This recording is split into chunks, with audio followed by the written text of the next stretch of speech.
All right, good evening. I will call to order this meeting of the Cotati City Council and the successor agency to the former Cotati Community Redevelopment Agency. We'll start with a roll call. Councilmember Savage. Here. Councilmember Sparks. Here. Councilmember Harvey. Here. Vice Mayor Lemus. Here. Mayor Ford. Here. We have one set of minutes to approve, so this is the approval of minutes and also notice of waiving of reading of all resolutions and ordinances introduced and or adopted under this agenda. So one set of minutes, it's the minutes of our August 12th meeting. Did any council members notice any errors that need to be corrected? Okay, I'll open this for public comment. Any comment on the minutes of August 12th? We'll start in the room.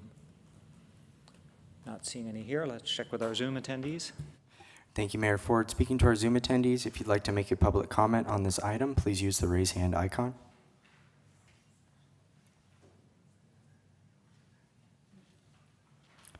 Seeing no hands, Mayor Ford, that will end public comment. All right, so back to the council for motion and adoption. Move to approve the August 12th minutes. Second. All in favor say aye. Aye. Any opposed? Any abstentions? All right, that carries 5-0. Thank you. So we move on to agenda item 3, which is proclamations. We just have one proclamation tonight, and I'm going to invite Melanie from the Sonoma County Commission on the Status of Women to come on up and receive the proclamation. So I'll read it, and then she'll offer some words. This is a proclamation of the City Council of the City of Cotati proclaiming August 26, 2025 as Women's Equality Day in the City of Cotati. Whereas on August 26, 2025, we mark the 105th anniversary of the enactment of the 19th Amendment to the United States Constitution, which secured the right to vote for women. And whereas in 1976, the Sonoma County Board of Supervisors established one of the first commissions on the status of women in the state of California, with the purpose of promoting equal rights and opportunities that enhance the quality of life for all women and girls, and addressing issues of discrimination and prejudice that negatively affect women in Sonoma County. And whereas women constitute nearly 50% of our workforce, the majority of the students in our colleges and graduate schools, and an increasing number of primary breadwinners. And whereas in 2024-2025, Sonoma County women working full-time earned 86% of what men earned, and women working in agriculture and service sectors, such as many in Sonoma Valley, earned even less. And whereas, despite the progress made, substantial challenges remain, including disparities in pay, access to quality, affordable childcare, affordable housing, and comprehensive health care for women, including reproductive and mental health care. And whereas the mandate for Women's Equality Day in 2025 is to accelerate efforts to eliminate systemic barriers and biases that impede women's progress, emphasizing the need for swift and decisive measures to achieve gender equity. Now, therefore, be it proclaimed on this day of August 26, 2025 by the City Council of the City of Cotati, that the City of Cotati hereby proclaims August 26, 2025 as Women's Equality Day, celebrating the achievements of women, marking the anniversary of a key milestone in our democracy, and reaffirming our city's commitment to advancing equity for women and girls in all aspects of community life. So I invite you to tell us about the commission and the day. Thank you so much for this proclamation to the Sonoma County Commission on the Status of Women. My name is Melanie Jones-Carter, and I'm the vice chair. This year, the commission is hosting panels on homelessness, mental health, and immigration that impact women and girls in Sonoma County. We produce a white paper, which we hope would be helpful to you in your work. We invite you to attend our next panel, which is going to be on immigration on September 11th. The progress on women's equity rights is like a relay race. And here in California, some extraordinary runners have carried the baton before us. Dolores Huerta organized farm workers and insisted that women lead in the fight for justice. Gloria Robinson, a celebrated community leader who co-founded Petaluma Blacks for Community Development, and whose activism and work reached deep into the fabric of Petaluma and Sonoma. Sally Ride from Los Angeles became the first American woman in space, showing girls everywhere that science and stars were open to them.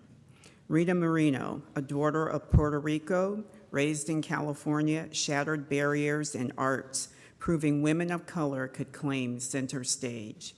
And Alice Waco, a former nun, was a Santa Rosa teacher who spent decades in service to various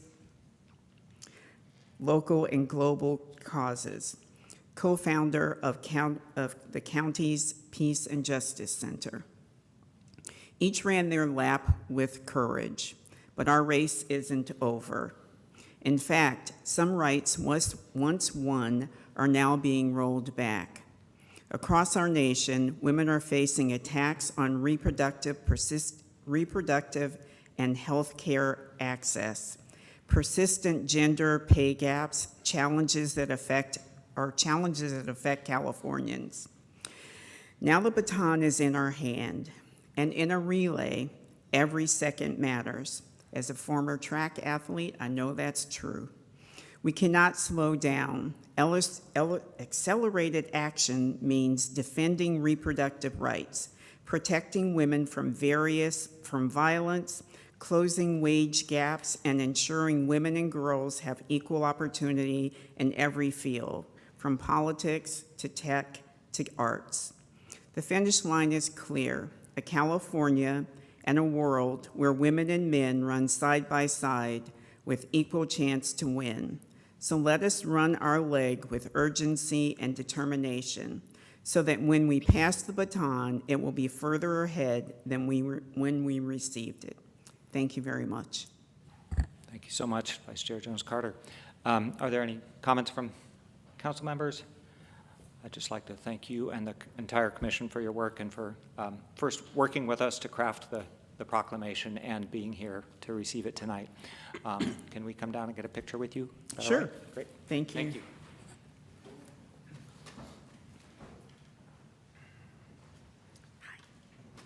Me too. Okay. Just stand here. Back to you. Thank you so much for being here.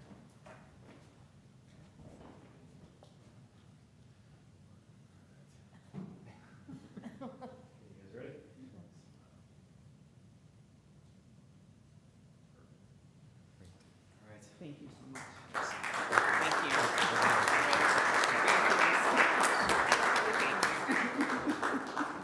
Thank you. Thank you for the photos.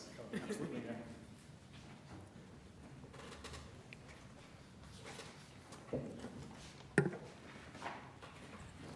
Thank you.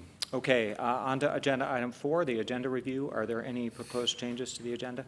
No proposed changes, Mayor. All right, so we'll go right on to item 5. Mr. Mayor, can you speak on that matter, too? Action item? You certainly may. We're going to, Action item, right? so our process is you raise your hand and I recognize you, and then you come up here to speak. You don't keep chatting while you're on your way up. Hold on, please. So so this is to all our participants. We're opening public comment because there is a member who wishes to speak, and that's our process now, even for actions where we don't typically open. So to Zoom and in the room. We'll start in the room since we have a speaker here who wishes to speak. Come on up. Thank you, sir. Good evening, Council. Former City Councilman George Barrich. And my apologies, Mayor, I would have raised my hand, but you moved right on to the next item. So I just had to do what I had to do to try to get your attention. If you just slow down a little bit, follow the Brown Act on each one of the items that are action items, take a look out in the audience, see if there's any of us taxpayers who pay for all this, if they have anything they want to say, to comment, as is required by law for some 40-something years now, okay? I know I sound like a broken record, but you and I should be on the same pages on this right now. Now, as far as action items, the last item on proclamations, where I went to law school, that's an action item, okay, so you missed that one again. On agenda review, your number 9, land acknowledgement and Pledge of Allegiance. The Pledge of Allegiance should be at the beginning of the meeting, as is with I think 99.9% of the cities across this great nation. It's at the beginning, as is the moment of silence, okay? You've got it at the end, and it's asinine, okay? Now, your land acknowledgement should be at the end of the meeting, because it's so ridiculous and so racist. None of us really want to be here for it, so you can sit here and wallow in your racism all you want with your land acknowledgement to the land who can't hear you, play this prayer that you do to the land. That's all fine. I've asked you to put it at the end because I don't want to be a part of it. I'm so embarrassed by it. I'm glad you put it at the end. Now, what I advise you to do as far as the agenda itself, in Rohnert Park, they split the pledge and the land acknowledgement into two separate items, which makes sense. If you'd like to consult with them and ask them why they do that, this should be split up, okay?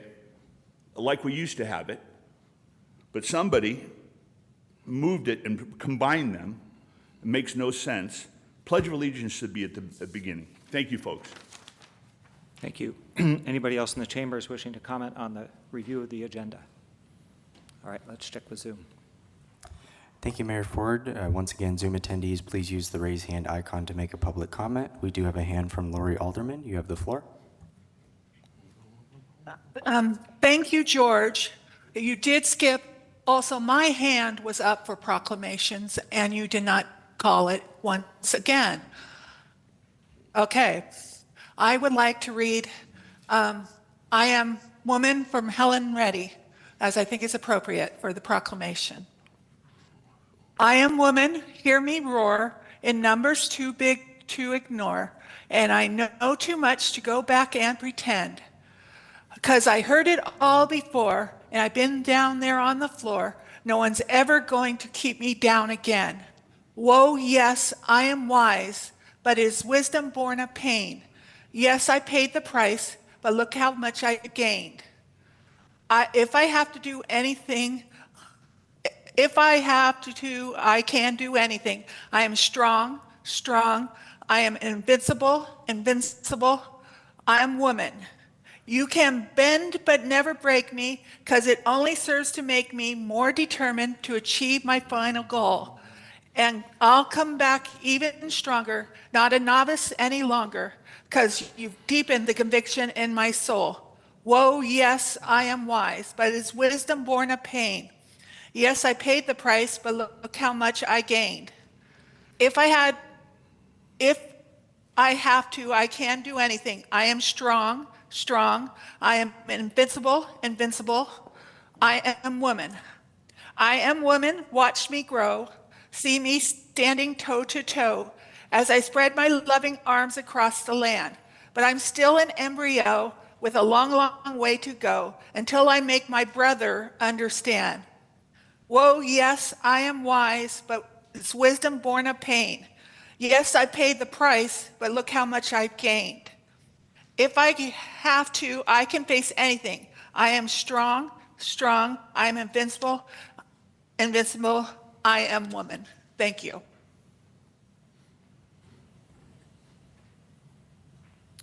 Mayor Ford, that was the last hand on Zoom. That will end public comment.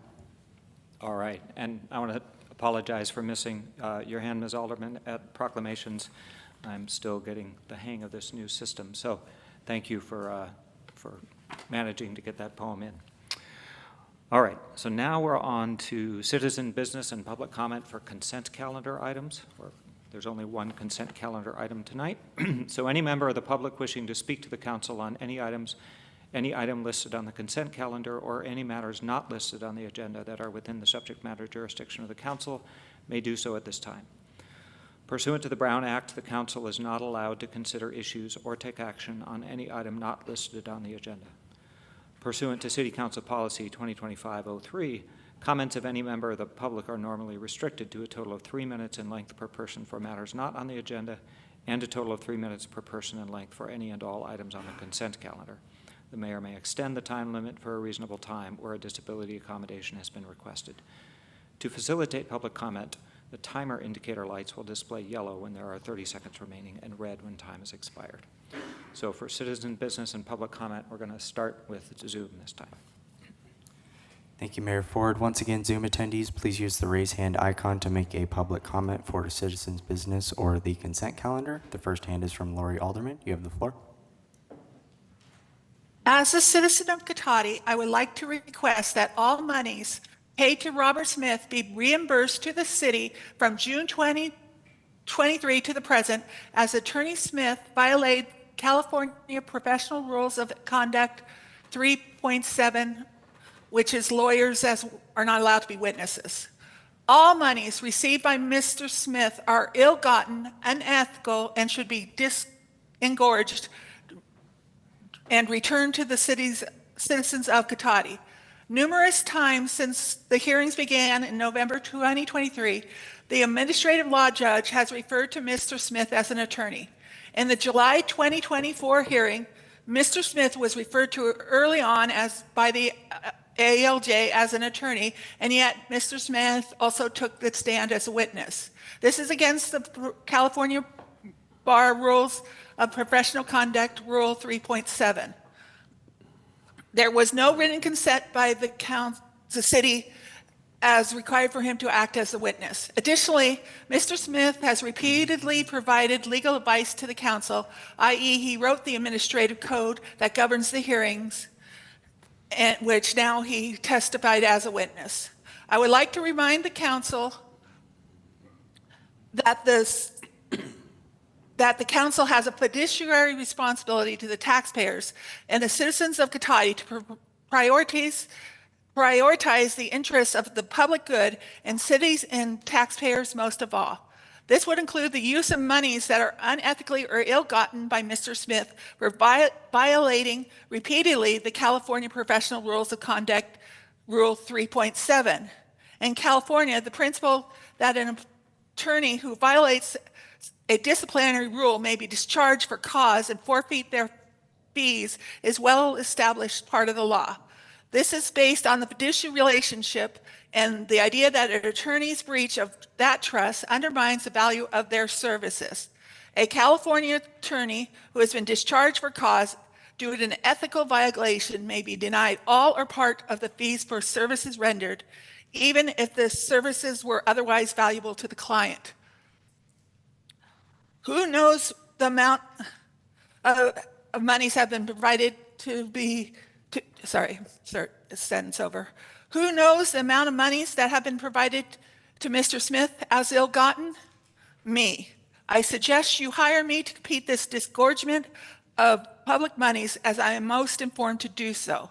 As a taxpayer and citizen of Cotati, I demand that these ill-gotten monies be returned to the citizens of Cotati where they rightfully belong to provide services for the citizens such as such much needed senior services. Thank you.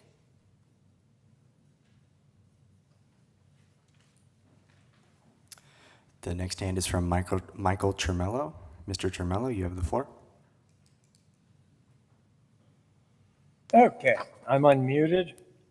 I'd just like to say this is one more attempt to educate you and bring a matter to your attention, and to tell you you've been placed on notice. I would like to present the concrete factual reasons backing Ms. Alderman's plea for you exercising your fiduciary duty over taxpayer funds. The Rules of Professional Conduct, Rule 3.7, lawyer as a witness. A lawyer shall not act as an advocate in a trial in which the lawyer is likely to be called a witness unless 1, the lawyer's testimony relates to an uncontested issue or matter. In the case of Mr. Barrett, Mr. Smith was acting in a contested issue. Number 3, the lawyer has obtained informed written consent from the client. If the lawyer represents the people or governmental entity, the consent shall be obtained from the head of the office or a designee, that would be Mr. Obid or somebody is designated, by which the lawyer is employed. Mr. Smith did not obtain this consent and was pulled as counsel from the Barrett case. As attorney, shouldn't be compensated for unethical conduct. This is the reason Ms. Alderman is asking the fees Mr. Robert A. Smith has taken from the city need to be returned or disgorged. I repeat Mr. Alderman's demand. This council has a fiduciary responsibility, and I shouldn't have to explain what fiduciary is to you, but I will if I need to Cotati's taxpayers to demand that money be returned. A fiduciary duty means you, as a council, have a duty to assure the taxpayers' taxes are spent appropriately and righteously. As for the legal term standing, I am a member of a bona fide taxpayer group in Solano County, and taxpayer groups help other groups throughout California. In California, the principle that an attorney who violates a disciplinary rule may be discharged for cause and forfeit their fees is a well-established part of the law. This is based on the fiduciary relationship between an attorney and their client, and the idea that an attorney's breach of that trust undermines the value of their services. Forfeiture of fees. This is something that Ms. Alderman's already stated. I'm going to restate it. A California attorney has been discharged for cause due to an ethical violation may be denied all or part of fees for services rendered, even if those services were otherwise valuable to the client. Your code enforcement officer, Robert A. Smith, was discharged while acting as counsel and witness in the Barrett case. The ALJ made numerous references to Smith as, quote, counsel in this case. Independent cause of action. A claim for fee forfeiture can be made by the client even if they do not allege or prove that they suffered any monetary damages. No malpractice or damages required. The focus is on the attorney's ethical misconduct and the breach of professional duties they owe to the client. In short, California law is designed to protect clients by ensuring their attorneys are held accountable for the ethical obligations. And one of the primary tools for that is the potential forfeiture of the fees they would have otherwise earned. As I have limited time, I will be at your next meeting to show you your own rules for the process of nuisance abatement were not followed, which in and of itself should force this case to be thrown out. One final comment. As these Cotati Municipal Code violations were by Smith, I have to ask, didn't he write or at least present the codes for your ratification after you abdicated your place in the appeal process? And therefore, shouldn't he be aware of their requirements? Thank you.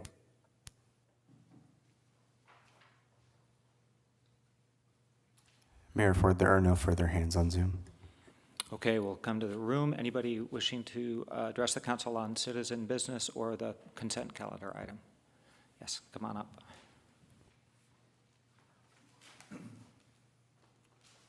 Thank you, Mayor. You know, listening to those two fine citizens makes me think how many other victims in how many other cities in the North Bay, and for how long has this been going on? We're just cracking the top of this scandal. It's going to take months or years to unravel the depth of the cases where Mr. Smith acted both as attorney and witness in Superior or municipal court in many, many cases that he claims to have handled for these cities. Just makes me want to sit back and gasp. Your job is your fiduciary relationship, and I hope you take it seriously. On another note, quickly I want to speak on a couple times I've heard speakers, their microphones get cut off right at the 3 or 4 minute mark with hardly any, if no other speakers in the room. We used to have a courtesy, a professionalism, a decorum where the mayor or the clerk would friendly remind the speaker that they're over time to keep it civil.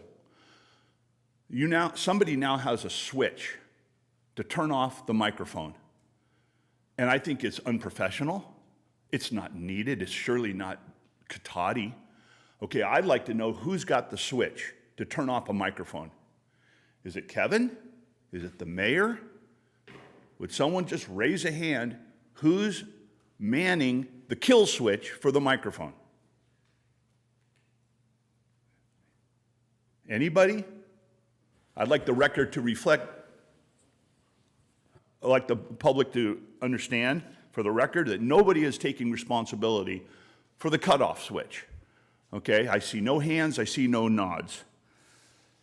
Very disturbing. On another issue, we spoke at the last meeting about the fact on your agenda, you have taken my genuine and professional advice to move announcements off the shoulders of the mayor to go through 2 minutes reading it to the public when we can surely read it on our own.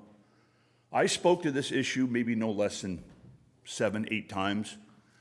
I'm so glad and so pleased it finally sunk in. The common sense that I brought forward to you finally sunk in and you made a change.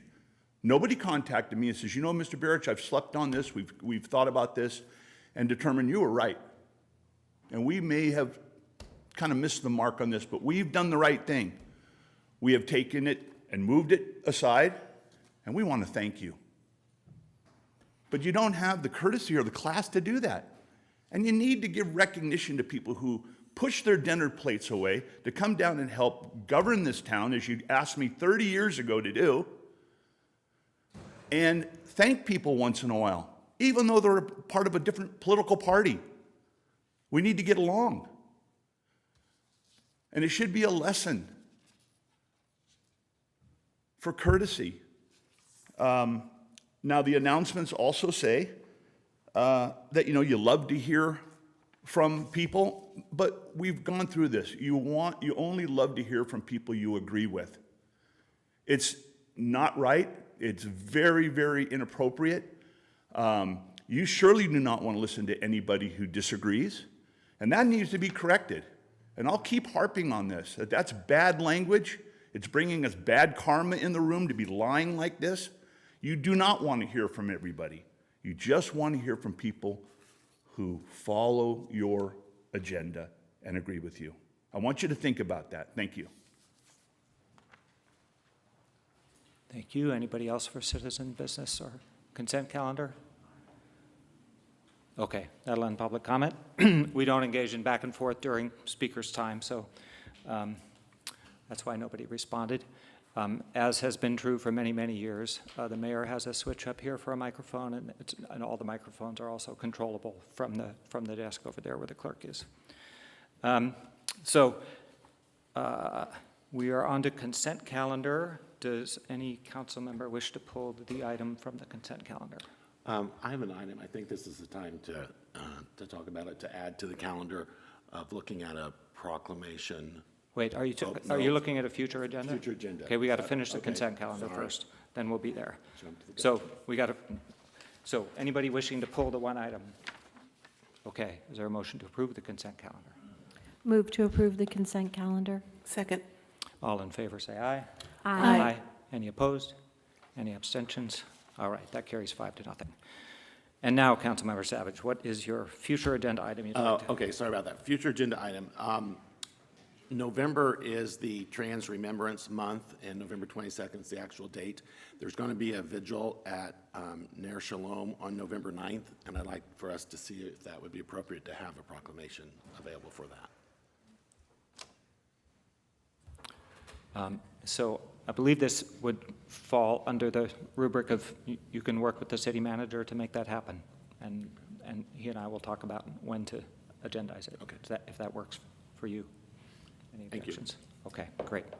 I had one other, I've gotten a request from the Climate Center and others about looking into a support letter for a state bill that's out there called Make Polluters Pay bill, that's about establishing a fund that climate polluters would have to pay into to be available for local government costs related to climate change. So I would like to agendize that for a future discussion, if that's all right. Okay. I'm just seeing nods, so put that on a future agenda. All right, anybody else have future agenda? Okay. All right, so I believe that takes us to the regular agenda. I have to recuse myself from item 8A because I live too close to the project, so I'll be turning it over to Vice Mayor Lemus for this one. And somebody come get me from the conference room and I can come back.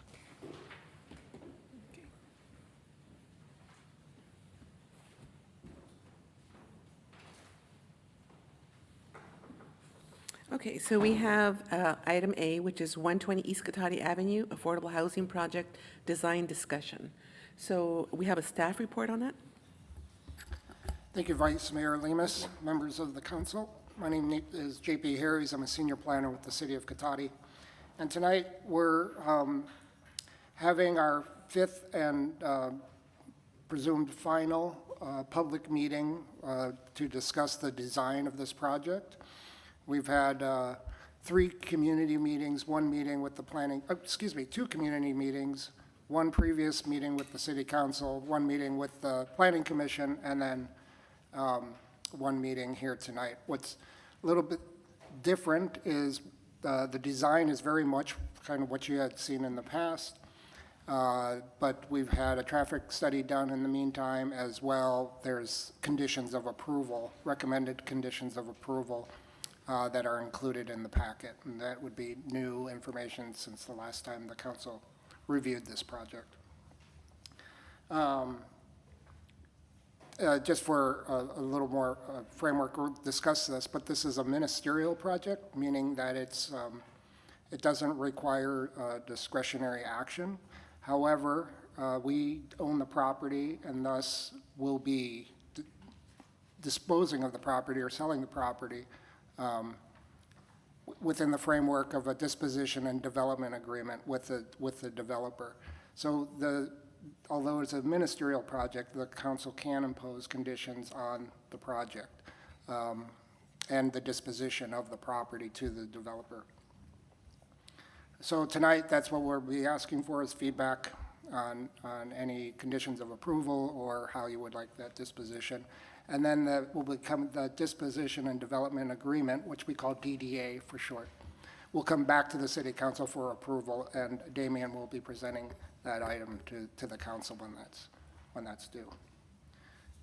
And one other thing, we will have I'm going to try to do a brief overview, and then we have a more detailed presentation from the developer that goes deeper into the design and conditions.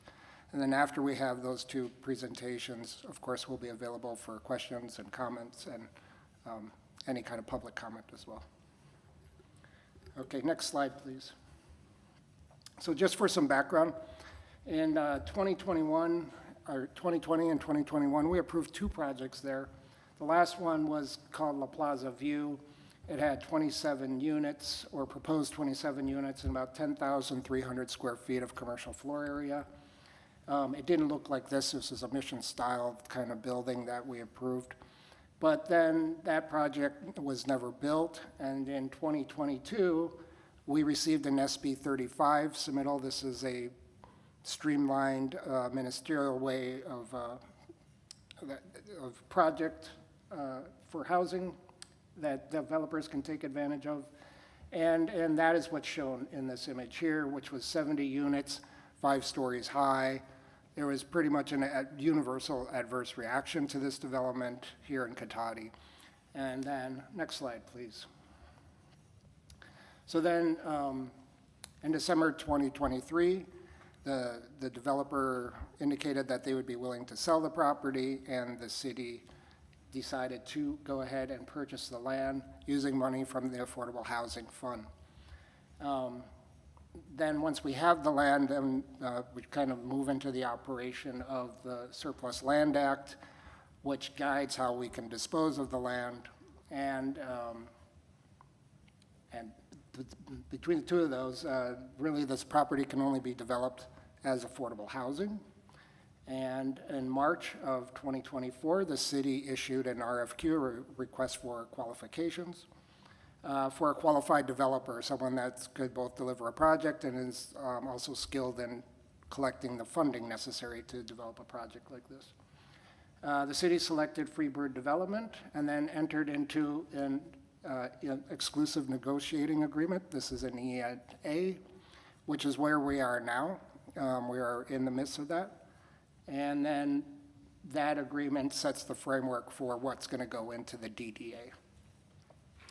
And then September through December, we had the 2 community meetings and the city council meeting. And then in just August, just last week, we had a meeting with the Planning Commission. And on packet page 16, you'll see their recommendations. Essentially, it was to look at the color. I think Councilmember Sparks had made a comment at the last one that for more color. They did take that feedback to heart and added some more color to it. One commissioner preferred the previous colors and requested that the council look at this again. They also recommended that no permits be issued until the funding is secured. And they wanted to make sure that any street light that was proposed at Charles Street and East Cotati Avenue would not obscure a pedestrian or challenge their line of sight. And they wanted to make sure that there was some parking remaining on East Cotati Avenue. Specifically, the flower sales were brought up as a concern of that. And just to answer that question, there would be parking. Okay, next slide, please.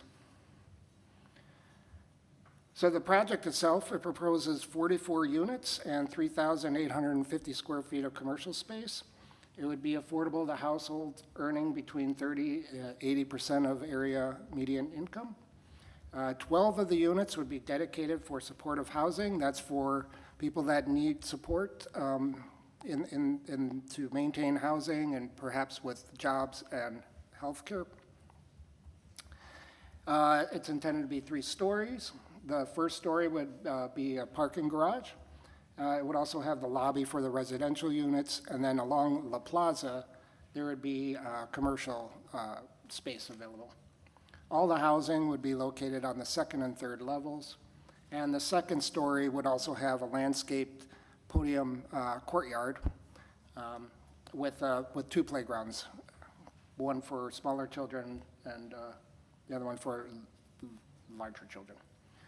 And as I mentioned, pursuant to Assembly Bill, I think it's 2126, this is a ministerial approval because it contains the supportive housing, and thus it is exempt from CEQA. Next slide, please. So our review of it was guided by the downtown specific plan, which allows for mission style.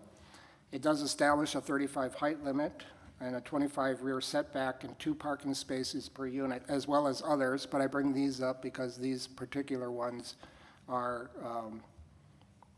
there's some exceptions that we're going to be talking about. We also have our objective design standards. We reviewed those, this project for compliance with that. We found that it complied with all standards, with the exception of a 4-inch wood trim requirement around all windows and doors. This is more appropriate for craftsman style, which our objective design standards promote. But the DSP, the downtown specific plan, which is higher in its hierarchy, allows for mission style, and this design incorporates more mission style windows, which would be more deeply recessed without that trim. So that's okay in staff's position. Next slide. So also this project qualifies for state density bonus. So state density bonus law applies. State density bonus law allows for increased density. It's reduced parking minimums and concessions and waivers from our development standards when affordable housing is included in the project. The parking minimums are laid out on packet page 22. They're a little bit different from our standards, and especially when it comes to the downtown specific plan, because the DSP requires 2 parking spaces per unit. But the downtown specific, or excuse me, state density bonus law has its own ratios as well. Supportive housing does not require parking at all. So one thing about the density bonus, this is a 100% affordable housing project, and it's located in an area that's called a very low vehicle travel area. Those 2 conditions basically allow for unlimited density. The state says that we can't impose conditions on density under that, under those 2 conditions. I would say that right now the density is 19 units per acre, which would allow for 16 units. But as you can see that they're proposing 44 units within that 3-story. That density would be allowed. Next slide. The other concession would be, well, actually, it's not even a concession. Under that same provision within density bonus law, if you're affordable, all 100% affordable, and you're within a very low vehicle travel area, you qualify automatically for 3 stories additional height above the standard, or 33 feet. So as proposed, they are proposing 37 foot to the top of the roof, And then with elevator overhead and the tower peaks, we're looking at a maximum height of about 47 feet, 6 inches. And then the one concession would be the reducing the rear setback from 20 feet to 10 feet. And then the no window door or window trim. I will say with the, as you'll hear also, and we discussed at the last city council meeting, one of the ways that the additional height is mitigated is that there is no third story within 30 feet of the property line in the rear. So the building steps down as it approaches the other properties on La Plaza and on Charles Street, and maintains that setback, which is consistent with our objective design standards. Next slide. And then just so that the council is aware, supportive housing is for persons with disabilities. It can also include homelessness or risk of homelessness. It requires on-site or off-site services that assist the persons in retaining housing, improving their health, and maximizing their ability to live and work. AB 2162 is the provision which allows it to get special treatment if it dedicates at least 25% or 12 units to supportive housing. That's essentially what makes it a ministerial project and thus exempt from CEQA. And then that's the end of my presentation. I do want to say that we did have, I know this is going to come up, is that we had a traffic analysis done, because we had quite a discussion about this at the last hearing, and we can discuss it more. Specifically, we asked, there was concerns raised about turning onto and off of East Cotati Avenue. And so we asked the traffic engineers to specifically look at that. Their recommendation came back as that it wasn't necessary to control those turns, just that the number during the peak hour, you're looking at 16 cars going in and out. And then the other peak hour was 19 cars, that the volumes were low, that wasn't necessary, that the merging had happened beforehand, and that there was a desire to kind of spread the impacts between whatever impacts there are between the two streets, so that not everything gets loaded onto Charles, nor everything loaded onto East Cotati Avenue. I definitely agree that we want to kind of spread the traffic between two streets and not focus it, but we also would recommend that if the council wants to entertain, we could say you must do right in, right only out onto East Cotati Avenue. We can sign it and stripe it that way. And then monitor. The traffic analysis suggested that it would require physical barriers, and it might, so someone will always make that turn no matter what. But we don't know what that impact would be, so the staff recommendation on that would be go ahead and sign it and stripe it, and then if we feel like it needs something like that, consider that in the future and include it in our CIP projects. And then with that, I'm going to close. I recommend we have the other presentation and then go to questions after that. Okay, thank you. So now we're going to have Robin, is it Robin, from Freebird that's going to present before we ask questions? Thank you.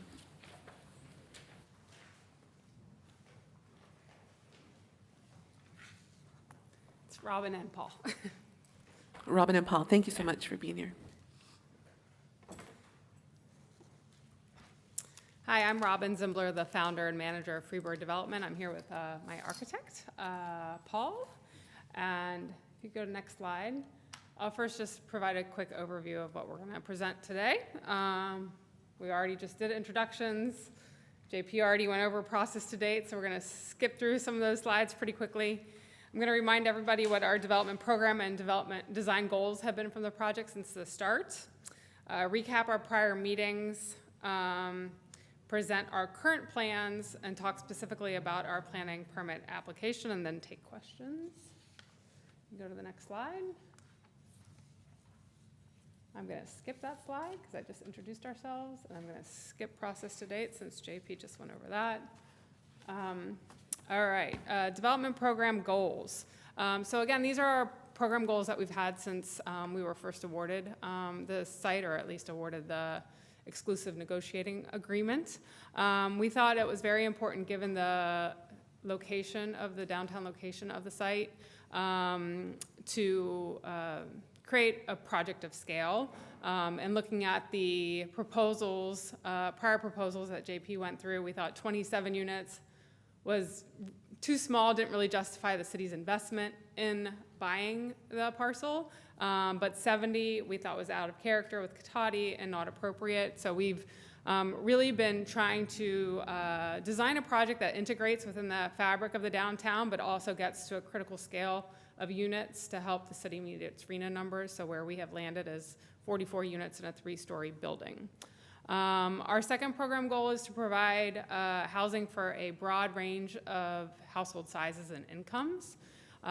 So we do anticipate having 3 different income tiers. At the end of this presentation, if you want to know what that translates into for incomes or rents, I can show that, or we could also defer that conversation to when we're back here to talk about the development and disposition agreements, and some of that will go into the development and disposition agreement. Our project is a mix of studios, 1s, 2s, and 3-bedroom units, about roughly equal in terms of, I think it's around 25% studios, 25% 1s, 25% 2s, 25% 3s. As JP mentioned, another program goal is to provide inclusive housing for people with intellectual and developmental disabilities. So we are proposing that 25% of the units, which is 12 units, which is, yeah, sorry, 11 units, be for people with intellectual and developmental disabilities. It's a population that's near and dear to my heart. I have an adult nephew with autism. I see how my sister struggles. He's 24 years old now. I see how my sister struggles with housing him and keeping him housed, even though, you know, he can hold a job, et cetera. And to be competitive for financing sources for affordable housing, you usually need to have 25% supportive housing, permanent supportive housing in your buildings.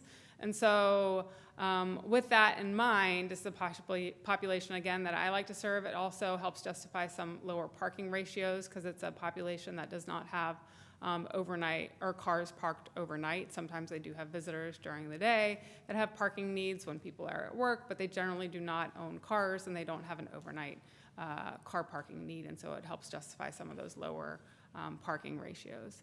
And lastly, development program goal of being a good neighbor, both through design and ongoing community engagement. Next slide. So going to our design goals. Again, these are similar to what we discussed when we were here last, so I'll kind of try to whip through them. But we wanted to maximize the number of units while limiting the height to 3 stories, again, thinking that going any higher than 3 was not appropriate, not what people wanted to see in Cotati. We wanted to articulate the buildings to relate and transition to the surrounding context. So what that means is, as JP mentioned, at the ends of the building, as we approach our adjacent property owners, we're stepping down the building to 2 stories to help smooth that transition to a 3-story building. Activate the public streets with the lobby and commercial space. When we get to our site plan, you'll see again that the lobby is on the corner. We have corner of Charles and East Cotati, retail on the corner of La Plaza and East Cotati to activate the street. Incorporate indoor and outdoor community spaces, provide an adequate amount of parking, and design the project to be environmentally sensitive. Next slide. So just to recap, the community engagement meetings we had our first one in September. We provided an introduction to our team. We briefly discussed the development goals and design goals that I just went through. And we had 2 breakout groups. There were about 20, 30 people at that meeting, and we had 2 breakout groups where we had an architectural survey and helped, had people complete those surveys to get a better understanding of what they would like this building to look like. At our meeting number 2 in November, we provided a recap of meeting number 1 for people who were not there. Again, I think it was about 20 people who were at meeting number 2. We provided an overview of the design survey results, and we presented some early design concepts, including a site plan, some renderings to get some feedback from people as to what they liked. So in general, the feedback, primarily the residents either adjacent to our site or across the street from our site attended the meeting. There were both around 20 people. In general, people preferred a mission style over the craftsman style. Our architectural survey presented a whole different number of options, not just mission and craftsman. It had Victorian images there. It had contemporary images on there. And people kind of landed on the mission and the craftsman. So that's what we did, a mission style. We did a craftsman style. People preferred the mission over the craftsman. People expressed concerns about the parking garage across from parking garage access from East Cotati Avenue and the loss of on-street parking on East Cotati Avenue. And then also people had concerns about pedestrian and bicycle safety and questions about what type of retail and commercial uses would be in the project. So I'm now going to turn it over to Paul, who will talk about what we presented at the City Council meeting, and then I'll come back and talk about changes we've made since the City Council meeting. Are you okay there? Yeah. Thank you. Thank you, members of the council. Next slide, please. I'll walk through the design briefly. So what we're looking at on the screen right now is the first floor plan. And as mentioned before, we've got two corners that are fairly prominent on the site. The one being the soft corner at La Plaza. Our goal there was to locate the retail-facing uses towards La Plaza so we could continue the commercial shopping district as it comes up from Old Redwood. And really a fantastic opportunity to front on the plaza and create a monument for the city that our goal was to make a building that felt like it always been here. So we have that frontage on the plaza side. On the far corner, we've got the property management offices and the lobby for the housing. That's at the corner of Charles and Cotati. Within the building, as Robin mentioned and JP, we've got two garage entrances into an enclosed parking garage, so the cars are not visible from the street. Included in the work, we're going to be doing several sidewalk improvements. We'll maintain the existing bus stop kiosk and provide some pedestrian safety enhancements, including curb bulb outs and so forth. The street parking will be maintained, but it'll be modified to allow for the garage access. And we'll also be providing a buffer of 10 feet of space between our building and the neighboring properties on the adjacent sides. Next slide. On the upper floor, the parking garage that contains the parking. In the top, we're going to utilize that space as a terrace, as a landscape terrace. The terrace will have a perimeter fence, 6-foot tall perimeter fence, and it'll have planting as shown in the green color on this diagram. The open space will have a community room for the resident use, a variety of activities. There'll be some seating areas, and it'll also, on the bottom, the south end of the site, will contain play structures for residents there. And beyond that, we've got, again, the units in orange here arranged along a corridor, and for a total of 44 units. This is the second floor. Next slide. And then this is the top floor.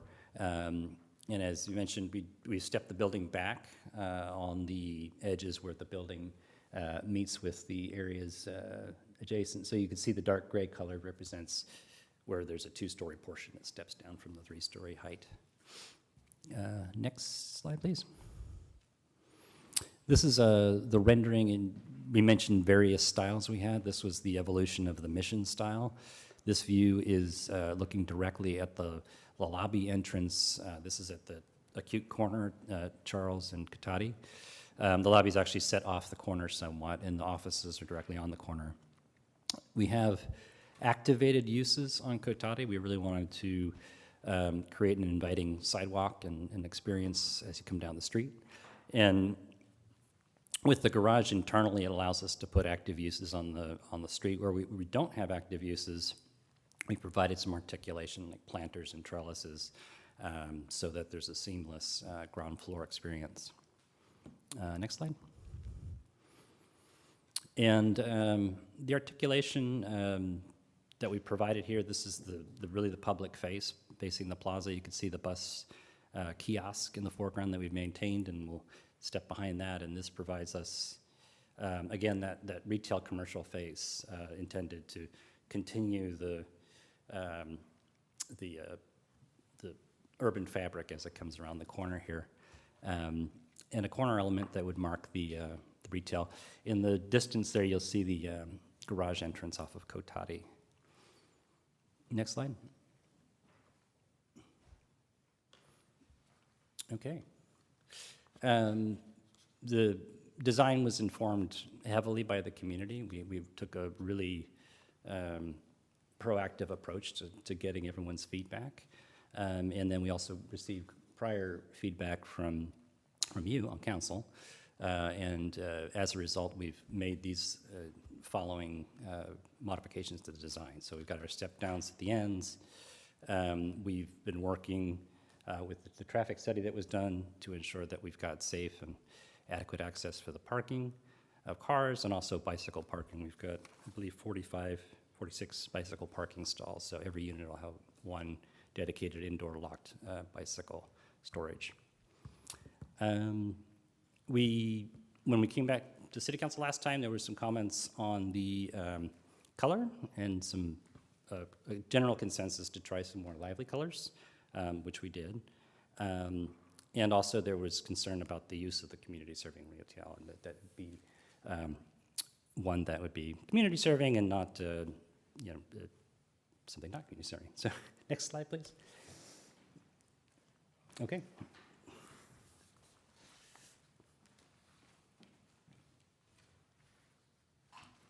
So our current plans are not that different from the plans you previously saw. Our site plan is not significantly different. We did make some tweaks to it.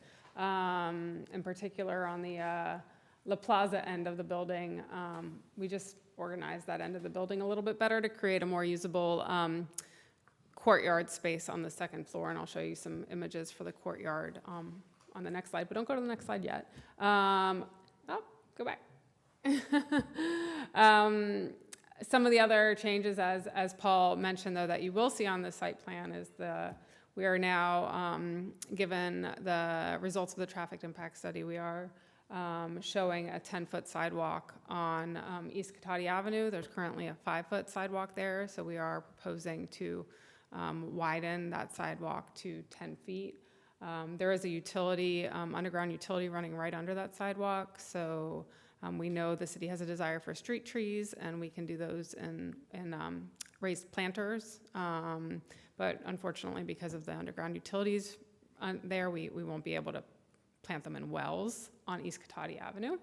And then on Charles Street, we're also showing a 10-foot sidewalk there. There's no utility issues, so we can do the street trees as per your street standards. So that right now, that section of Charles Street doesn't have any sidewalk, so we would be adding a 10-foot sidewalk there, and that's shown on the site plan. Otherwise, there are not any significant changes to the site plan. Again, some tweaks here and there. Next slide, please. So we had the same issue during the Planning Commission, and I will just say, please look down there and not up there, because I understand the blue color looks a little different there than it does there.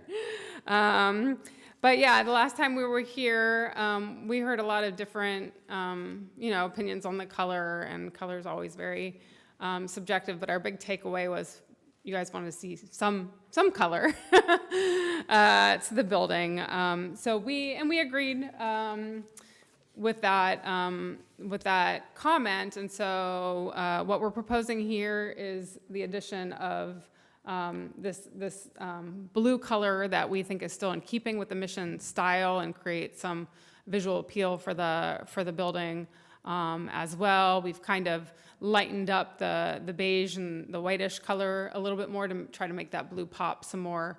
We also, other colors that we could have added, we just didn't feel like we're in keeping with the mission style, and we felt like we were starting to create like a building and with an identity crisis. So This is where we have landed when we brought it to Planning Commission. I believe there were 4 commissioners that liked the blue and 1 who didn't and preferred the prior version that we presented to City Council, but we'd love to get your feedback here tonight on this scheme. So again, this is looking from Charles, at the corner of Charles and East Cotati Avenue, and then the next slide is from the Plaza and East Cotati Avenue. Don't look up there, look down there. All right, next slide. So this is just a more blown up version of the podium courtyard, which is kind of hard to see because of the closed captioning. But on the right side of the podium courtyard, where it's kind of hard to see here, kind of hard to describe, but that room jutting out is our community room. It's about 1,000 square feet. And so we have a number of seating areas outside the community room where people, some benches, some picnic tables, but generally that side of the podium would be a more passive use seating area. And then on the other end, on the La Plaza end, that's where our children's play equipment would be, equipment for both 2 to 5-year-olds and 5 to 12-year-olds, and here we've shown some examples of what we could fit into that space there. We're also showing a picture of what the fence might look like.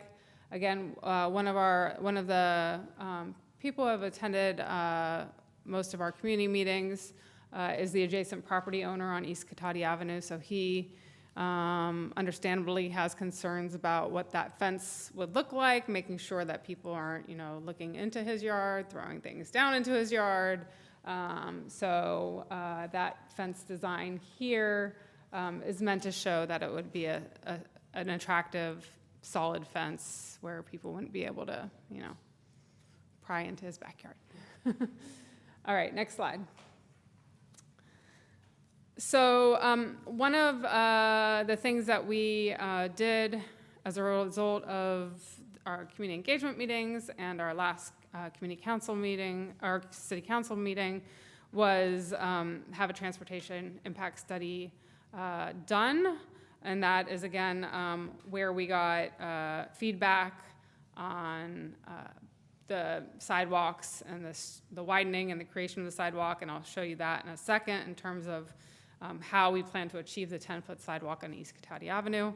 But more importantly, I just put up a few points here that the transportation impact study found, and JP's already mentioned some of them. But in particular, the study found that there's been no pedestrian or bicycle crashes during the five-year study period. The study studied 3 intersections, East Cotati Avenue and Charles, East Cotati Avenue and La Plaza, and East Cotati Avenue and Old Redwood Highway. And again, during the last 5 years, there have been no reported pedestrian or bicycle crashes in those intersections. 2 out of the 3 intersections had collision rates lower than the statewide average. So the East Cotati Avenue and La Plaza and East Cotati Avenue and Old Redwood Highway had lower than the statewide average collision rates. East Cotati Avenue and Charles Street had a nominally higher collision rate. They attributed that to crashes that occurred while people were traveling north on Charles, stopping at the stop sign, again, going north on Charles towards East Cotati Avenue, stopping at the stop sign, and someone coming from behind and rear-ending them.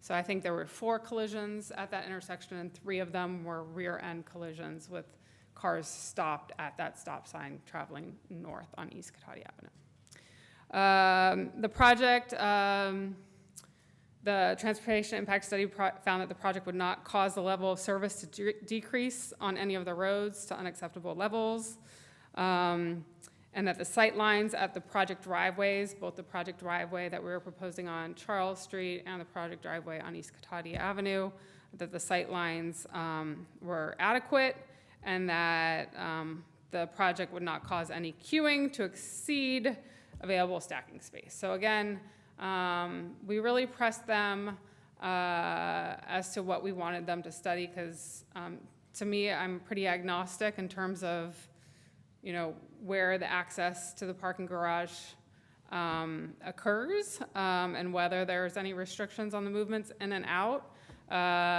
They felt strongly that the entrance shouldn't just be on Charles, again, because of that intersection being the one that has higher than statewide average collision rates, and that there should be one on Charles and East Cotati Avenue. And again, they felt like we should not restrict the movements out of East Cotati Avenue.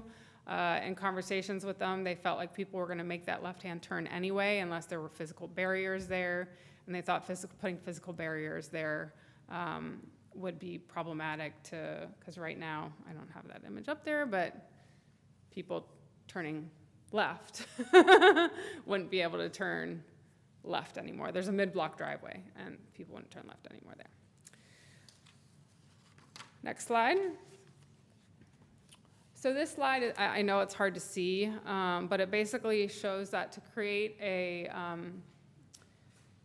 10-foot wide sidewalk on East Cotati Avenue, we asked them to let us know what striping changes we should make to East Cotati Avenue, because the drive aisle, the bicycle lane, and the parking aisle are all pretty oversized right now, based on what the street standards are. And so they suggested taking space evenly from the drive aisle, the parking, and the bicycle lane on the south side of East Cotati Avenue. So not even touching the median that's already in place, and just narrowing those travel lanes to be able to accommodate the 10-foot sidewalk. And those widths that would result for those three items, again, the drive aisle, the bike lane, and the parking lane would all still meet the standards, the street standards. Next slide. All right.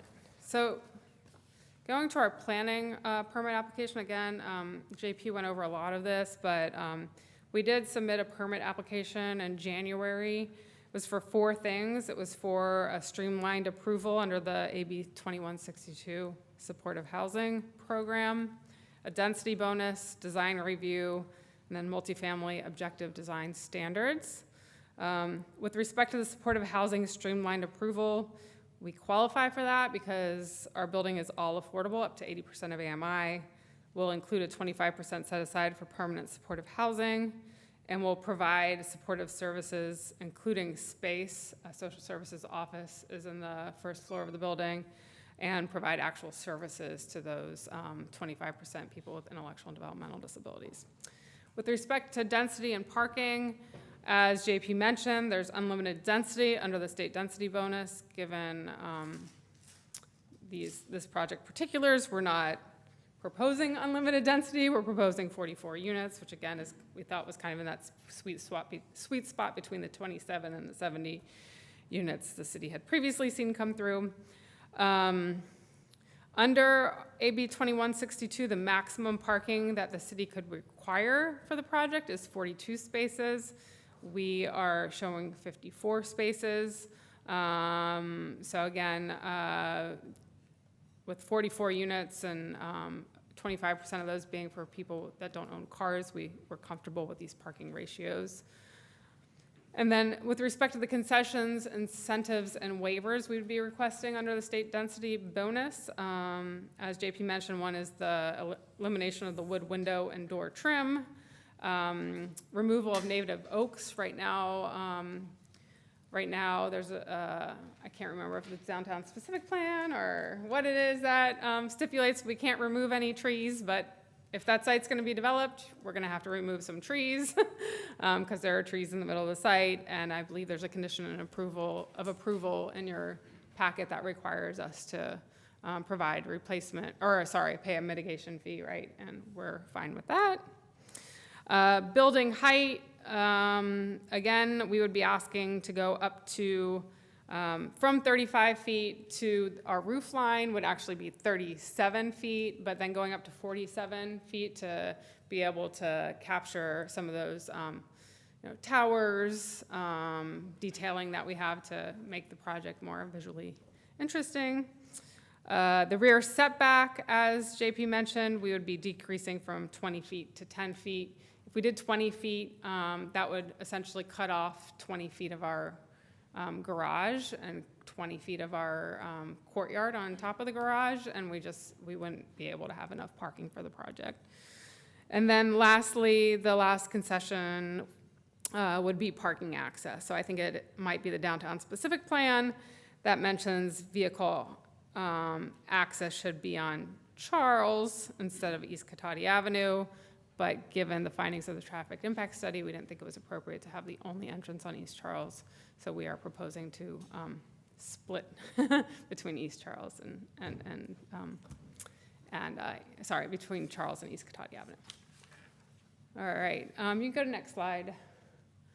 Before questions, I just wanted to address, I know that there's several union members behind me in the audience, and I anticipate they will be speaking on this tonight. And I just wanted to say that, I always try to use union GCs and union subs on my projects.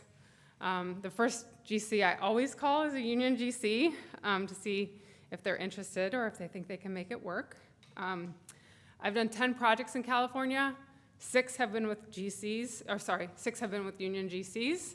The common theme in those 6 projects is they've all had a lot of city subsidy. State subsidy is one thing, but city subsidy on top of state subsidy. So the average city subsidy that I've had on those projects that have had union general contractors is $200,000 a unit. I would love to be able to build with union labor. I don't think we're ever going to build ourselves out of the affordable housing crisis. I think lifting wages is one part of the equation. I just don't think it is financially feasible on this project. In fact, I'm pretty sure I know it's not financially feasible on this project, given experience I've had on other projects in similar jurisdictions that don't have the kind of money that the San Franciscos or the Oaklands or San Jose or other big cities have to put into these projects to make those numbers work. So we do anticipate this project to be a prevailing wage project. If the city, again, when we're going to be back here to discuss the development and disposition agreement, if that's a condition that the city wants to put in a development and disposition agreement, we have no problems committing to a prevailing wage project. In fact, the funding sources that we're going to be looking for this project require that anyway. I have no problem with other conditions, such as doing a competitive bidding process for the general contractor, which requires us to reach out to union GCs, having the city manager approve our selection of the general contractor, requiring us to hire a third-party labor compliance monitor. Don't have any issues with any of those conditions going into development and disposition agreement. But I will say, given all of the pressures on affordable housing projects right now and just real estate in general, with tariffs increasing construction costs, unstable interest rates, tax credit raises, we finance our projects with tax credits, and those raises are going down as a result of some of the changes made with the Big Beautiful Bill. This project already has some considerable costs associated with it, given the undergrounding of the PG&E lines. I cannot stand here tonight, and I won't be able to stand here when we discuss our development and disposition agreement either, committing to using union labor. So I just wanted to put that out there, and I think that is all for my presentation. Okay, thank you. Thank you. So now we're going to go to the city council and any questions. So does anyone here want to start with questions? Okay, Councilmember Sparks. Thank you. I have a couple of questions for Robin and then one question for JP. First of all, thank you so much. I'm really liking the way the design looks. I'll come back more when we do discussion, but just for questions now. One thing that concerns me is the striping changes and how that's going to impact the bicycle lane width. That's our if you look at our active transportation plan, that's our main thoroughfare for bicycle traffic. And I'm wondering why all of the narrowing has to happen on the south side of the street. Because it seems like with adding in that entry and exit from the parking garage, that's going to make that a more dangerous area to bike through already, and then squishing everything up could be very uncomfortable for people on bikes. So is there something that precludes moving the central turn lane, or? Significant costs. If you can go back to the site plan, go back. One more? Another one more? I'm sorry, that was it, but go forward. Yeah, sorry, you can't really see it very well still. But you can go back to the site plan. Sorry. Stay, or whoever's manning it. You can't see it very well, but there you go. There would be, there's the median right now, so there's the striping, and then there's also the median right there at East Cotati Avenue and Charles Street. And so the reconstruction of all of that, and the repaving of all of that, and the restriping of all of that would be a significant cost. There's really no other reason, I can't remember, that came up in the transportation impact study that would. Do you have any ballpark estimate of what that figure would be? Over 500,000. Okay. Easy. So that's why. And the sidewalk needs to be 10, where does the 10-foot number for the sidewalk come from? The city. The city, okay. Yeah. So we're requiring it to be? So there is flexibility in that standard. That staff did direct the applicant to provide that really pedestrian-oriented sidewalk, create that space, but that could be something that the council could direct to be narrowed down if that was their direction. And then the buffer, there's a 1.5-foot buffer between the parked vehicles and the bike lane, which seemed kind of funny to me because it seems more important to protect a buffer between the bikes and the cars. So I'm sort of, do you know where that 1.5-foot buffer, why that's in between the parking spots and the bike lane? Anybody?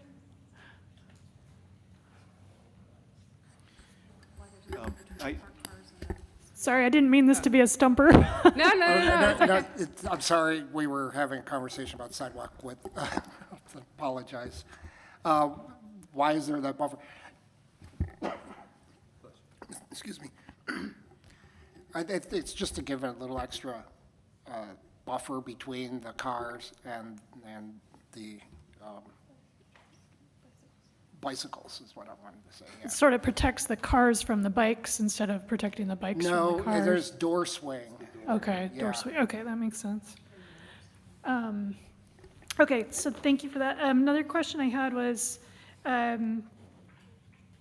regarding the, maybe this is a question for JP. The traffic study had referenced some collisions that happened, and then they made a comment saying these were driver behavior collisions, and therefore there's nothing we can do about it, or from a physical intersection. I just completely disagree with that viewpoint. So my question was, don't we have that intersection on our list for becoming signalized at some point in the future? And I'm talking about Charles Street and East Cotati. Right. So I think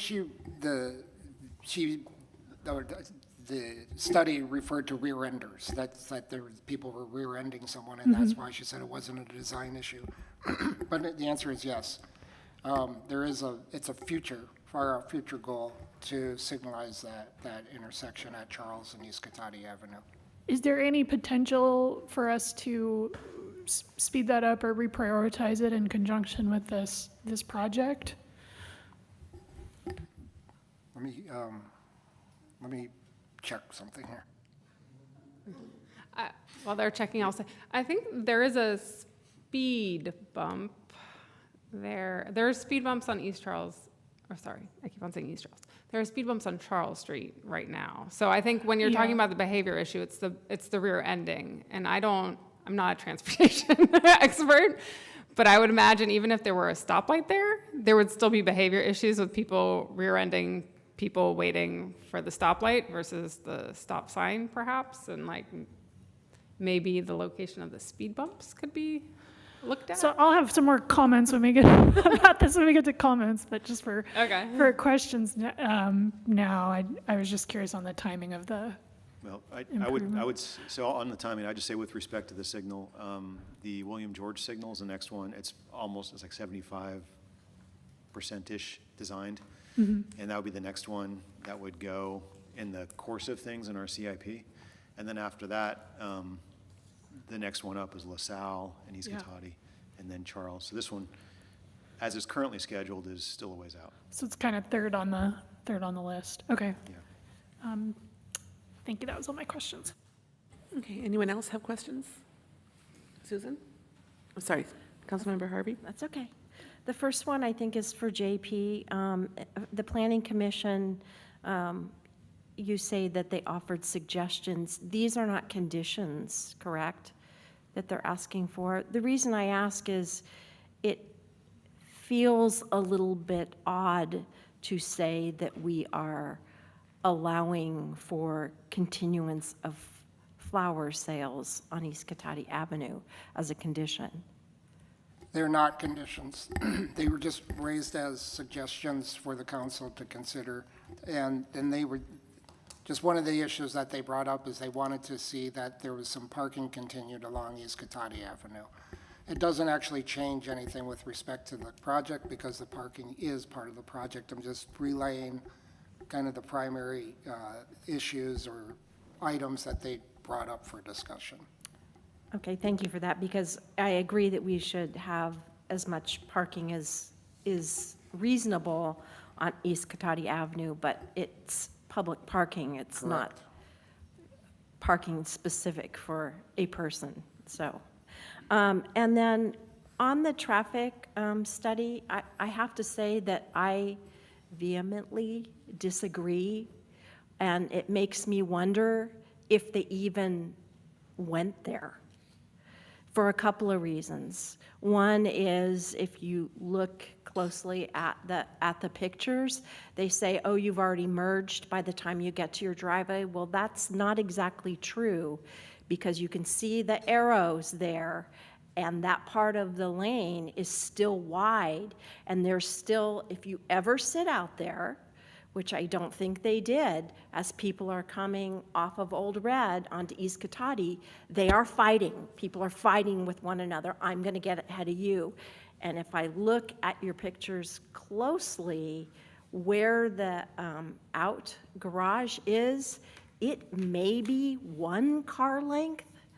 And so I think they're still merging at that point. So that's why I kind of disagree with their observation, unless they actually sat out there and watched people, for a while. I don't see how they could not see that, because it's like that, in particular in the afternoon, but a lot of times before school and all that. It's just a very busy engineer. And I saw the words that said, oh, well, it's only 16 cars. Well, if that happens to be one car that decides to turn left and they get hit by two cars going eastbound, that doesn't make me feel any better on that. So do you know if they actually sat out there? They did. They actually delayed going out and doing the field work until Sonoma State was back in session, because they felt like they weren't going to get accurate counts until they were back in session, given the number of student drivers. So yeah, they did. I can't remember off the top of my head how many hours they were out there for, but they were out there. Okay, so anyways, that's my question is, did they go out there? Because I'm there quite often. And I don't agree with their, assumptions that they've made, based upon what I see each and every day out there. So we even have a situation across where the fire station is, and they've striped that, and there's an arrow that says right turn only, and every single day, people are turning left on Yeah. East Cotati Avenue from there. So it does happen. So I'll have more to say about what I'd like when we get to comments, but those were my questions. Thank you. So I have a couple of questions. I'm glad that Councilman Harvey brought up the parking issue, because I also had parking for flower sales question mark, because it was kind of odd to kind of have that in there. But do we know now, is that going to be timed or kind of daytime parking with no time there in the front? I don't know if that's for staff or for. Sorry, how many spaces would be The on? spaces in the front, will they be timed or just all-day parking? I don't think it'll be timed. I mean, that's a. That would be a question for- city action if we wanted city to put action. a Okay. limitation on it, yeah. Okay. Okay, so when it comes down to that, then we can decide if that's something the city or, okay. And then another question about the community room. So activities and programs there are only for the residents, and like the services, like the navigation service, is only for residents of the building? Our social services programs, yes, are typically only for the residents of the building, although we do make our community room available on a reservation basis for neighborhood groups. We can't make it available for people who live outside the building to book, like for a birthday party. But if a neighborhood group wanted to host an event there that was open to the public or their membership, then yeah, that's something that we could, we can make it available for. Okay, thank you. So before we make comments, we'll go to public comment. Oh, I'm sorry, there's one more question. Sorry, I forgot one of my questions. I'm going to change gears here and ask a question about the financing slide on your presentation with specifically the rent schedule. Some of the rents at the 80% AMI are higher than market rate in this area. So I'm sort of curious, how does the math work on finding those? We wouldn't be charging that. So that's indicative of what essentially somebody at that AMI could afford, but that's not necessarily what their rents would be. We would be 10% less than the market rate rents. We would do a market study at the time to dictate what that is. Okay, and would that be something that's required in our agreement at some stage of this process, or? I It would trust be you, fine. but It would be fine I'm from just my curious. perspective if it Okay. was, because as a developer, I'm not gonna I'm not gonna underwrite a rent that's more than 90% of a market rate anyway from my own financial feasibility risk. I would just, calculus, it just getting over the shock of that Yeah, we're putting all this effort into affordable housing and seeing rents that are higher than market rate. It was sort of like, okay, thank you. Okay, another question, Councilman Harvey? So, Robin, have you had any of your projects that have, I think you called it a labor compliance monitoring? Have you had that on any of your other projects? Yeah, on all of my prevailing wage projects. Okay. We have a third-party labor compliance monitor, and the general contractor has a third-party labor compliance monitor. And there, on my last project, which we built, I have one under construction in Healdsburg right now, which is prevailing wage, non-union GC, which is in part, I think, why we got so many people out here today. And then the project I recently built in Santa Rosa, yes, it was a prevailing wage project, and we had, I think, 2 or 3 times where there was an issue with a subcontractor not paying the right wage, and those were corrected. So they are basically a third party that comes in and looks to make sure that you're paying the prevailing wages. They're hired by me, to be clear. So it is somebody hired by my company. But they help resolve when number one, they get they normally identify themselves when there's a discrepancy between what a subcontractor or a contractor is paying versus what they should be paying. So normally, we don't have any requests from the Department of Industrial Relations, a complaint. We do sometimes get complaints, though, and like I said, on Santa Rosa project, we got either 2 or 3 complaints. So those are things that our internal monitor didn't catch before the complaint was made, and then they go back and they're resolved. And are those reports available if people choose to review them, that you're in compliance? I'm just. Yeah, I mean, we usually, we have to, for our funding sources, provide the reports. So whether it's state funded, we provide it to the state. When it's city funded, we provide those reports to the city. Again, we can provide those reports to the city here, even if, even if the city doesn't, or, isn't the one requiring the prevailing wages, we can do that. That's no problem. Okay, thank you. Again, appreciate that question. One last question I had was the concession, the Tower Peaks at 47.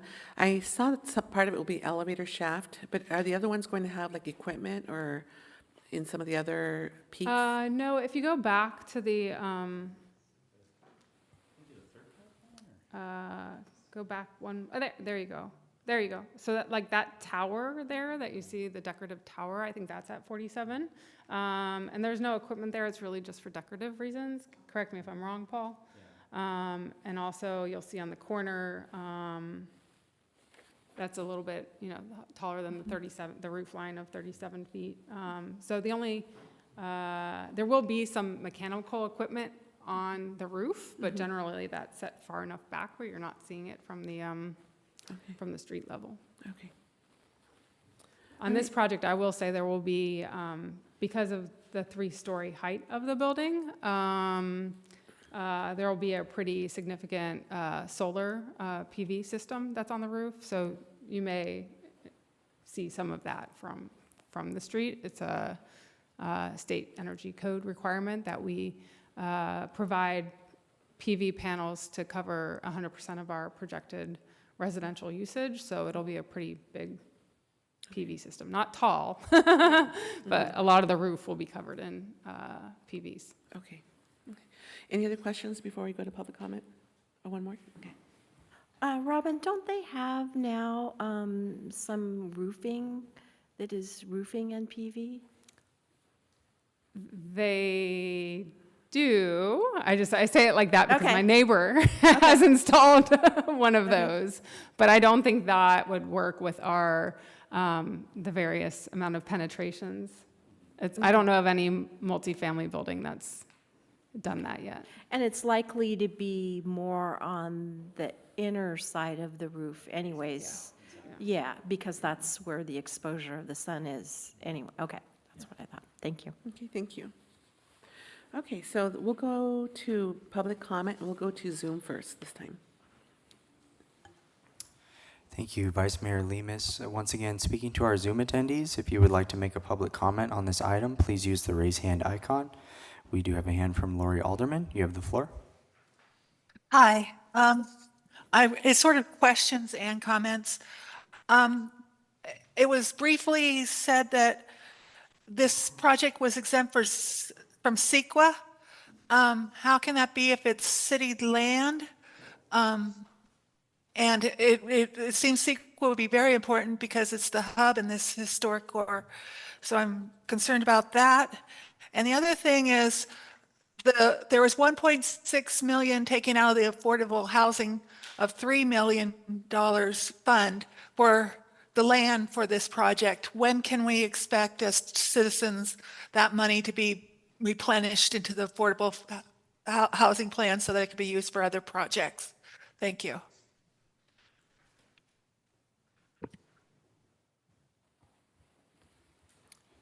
And seeing no further hands on Zoom, Vice Mayor Lemus. Thank you. Okay, so we'll go to persons in the room, and we'll start with the card. I have a card from Chris Palomo.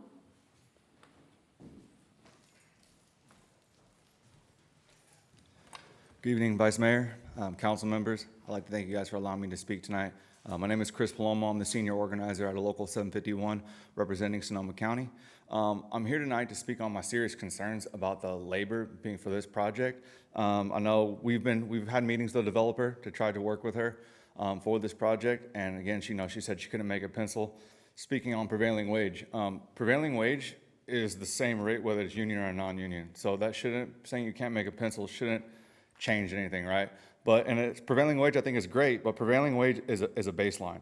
So it doesn't guarantee that those workers are going to get health care because all the money's up front on the check. It doesn't guarantee that those workers are going to get a apprenticeship, trained through state certified programs, and that there's a real accountability when laws are violated. So, she brought up that, so we actually brought to her attention on her past projects on general contractors and subcontractors that we as the Carpenters Union have active labor disputes with, and also are being currently investigated by the WDL for tax fraud, wage theft, and misclassification of workers. When we brought that information to her, she said that those issues happen on our projects and they work themselves out. So I have some things here for our past project, the South Park Commons that she brought up here in Santa Rosa.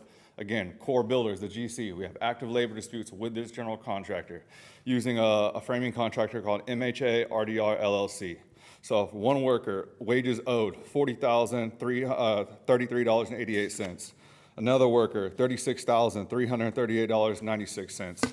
Another worker, $15,586, and the last worker, $34,553.22. Those are just the workers that came forward, because this happened back in 2023, right? Now with this current administration and all of the ICE raids, these workers are terrified to come forward and speak to us, but we still get a few to come. So again, that was just 4 on that one given project. So again, this contractor is known for hiring those subs. We brought this to her attention. She brought the project in Hillsburg. I believe that project has like $40 million in state funding, in total, all funding on that project. So the GC on that project is Encourage, who came from Core Builders. The owner came and started this own company. Again, she already had that GC in sight, so I didn't want to hold her accountable because it was before I even got to meet with her. But we brought to her concerns about the subcontractors being on that. One of them, RJP Framing. Again, she just brushed it off. So on RJP Framing, right now, they've had failure to pay all wages, including minimum wages and overtime. Mind you, these are on prevailing wage projects. Failure to provide meal periods, failure to provide rest periods, failure to keep accurate payroll records, failure to reimburse employees for necessary business expenses, and unfair business practices. And as of February 2025 of this year, RJP Framing had to pay a total of $1 million to over 1,000 workers. Okay, these are happening on all these housing projects. So just to sweep it under the rug like it's nothing is unacceptable. So you as a leadership, you have the ability to make sure that there's active labor standards on this project to make sure that this doesn't happen. This isn't a union versus non-union issue. We want to uplift all workers to make sure that workers aren't exploited. Affordable housing is crucial. I know we're in a dire need for it, and we support that. And we want to see this project built, time is up but not at the exploitation of workers. Again, we have pre-qualification language that'll prevent this from happening, and that doesn't mean union or non-union. It just protects workers' rights. Thank you. Thank you for your time. Is there anyone else in the room that would like to speak? Okay, go ahead and approach the podium. Thank you. I'm Larry Paul. I've only been in housing construction since June of 1974, so I don't know if you'll find me credible. I would just like to ask one question of you. How is it that you determined to make an exclusive negotiating agreement? Were there no other qualified developers? I know this is a comment period, but I wonder if I can get an answer to my question after I sit. Thank you. Is there anyone else that wanted to speak? Okay, so that closes public comment. We're going to bring it back to the City Council for discussion, and any discussion on the top. Anybody here at the start? Okay. Can we request the city manager to address the question that was posed in the Yes, comment? question on CEQA? CEQA question? The CEQA question and the question about the exclusive negotiating agreement? Thank you. I'll have Noah take those. Okay. With respect to the CEQA question, because the project is ministerial, it goes through a ministerial process. Ministerial processes, by definition, are not subject to CEQA. Within CEQA's law, they just simply not subject to CEQA. Yeah, I would just add that the state specifically carved out these types of projects as ministerial. And then with regards to the exclusive negotiating agreement, the council will recall staff drafted an RFQ to try to get developers to engage with the city. We contacted every affordable housing developer on the state's surplus housing list. I believe that's close to 700 individuals. We got one response, and that was from Freebird Development. Okay, thank you. Okay, so we'll go into discussion. So, Councilmember Harvey? Sure, another question? Noah, are you in receipt of, or have you worked with this pre-qualification language that was mentioned? I do not believe we've seen that language provided to staff. Okay. Is it possible maybe you can reach out to Absolutely. Chris to get that language? Okay, thank you. Okay. So now we'll move into discussion, and I want to see if anyone here wants to make any comments or discussion on this. You want me to start? Yes, go ahead. Okay. Yes, I agree with some of the questions and comments that Councilmember Harvey was raising before. I think that left turn out onto East Cotati is going to be very unsafe, and it needs to be right turn only. I went out and sat. I agree with your comments, like maybe they went out there and looked, but I don't know where they're looking, because I went out and watched for just 20 minutes today just as a sanity check, because my memory is that people are merging there. And just in 20 minutes, I saw 3 near misses, one involving a lot of horn honking, where 2 cars are side by side, basically 1 or 2 car lengths before where that pull into the garage is going to be, just right there. So the comment in the traffic study that folks have already merged and their eyes are ahead is not true. They're still fighting it out at that spot. And so I would like to see that rethought. I think it needs to be right turn only. And then I'm not okay with narrowing the bike lane down so much. And especially with everything else getting narrowed down, it's just going to be so crowded there.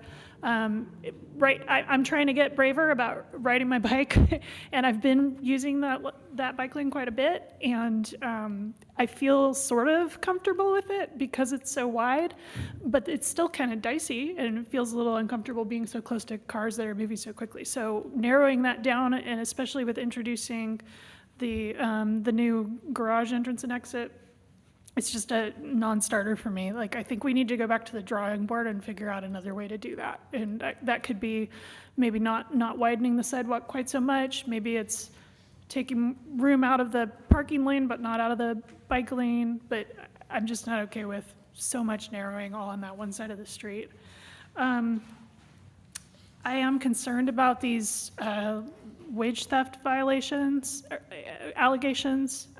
It's deeply troubling to me to hear that, and I want to appreciate everybody who came out to talk to us tonight. It's hard to come out on a weeknight. I'm sure you're busy, and it means a lot that people show up.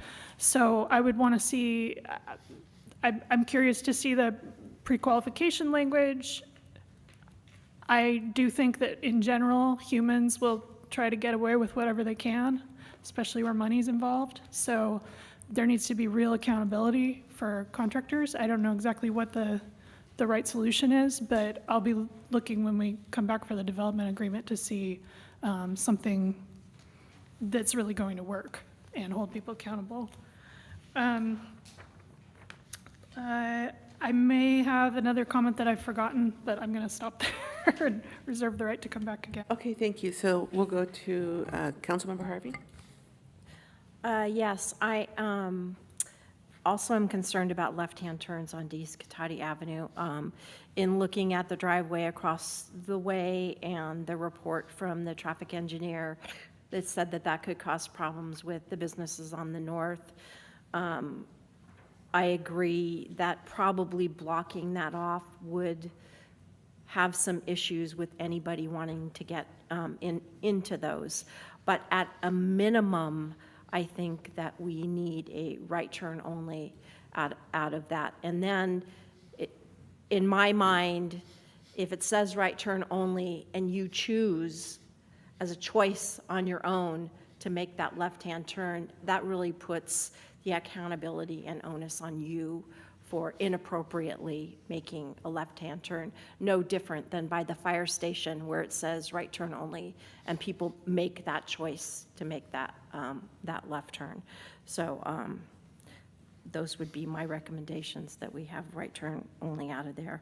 I too am concerned about this whole labor thing. It concerns me, the comment that was made that prevailing wages will make the project not pencil out, but I hear the developer say that because of the financing, prevailing wages will be invoked. Those two statements are in conflict with me, so I would like that resolved some way, and maybe that's when we get to the other agreement.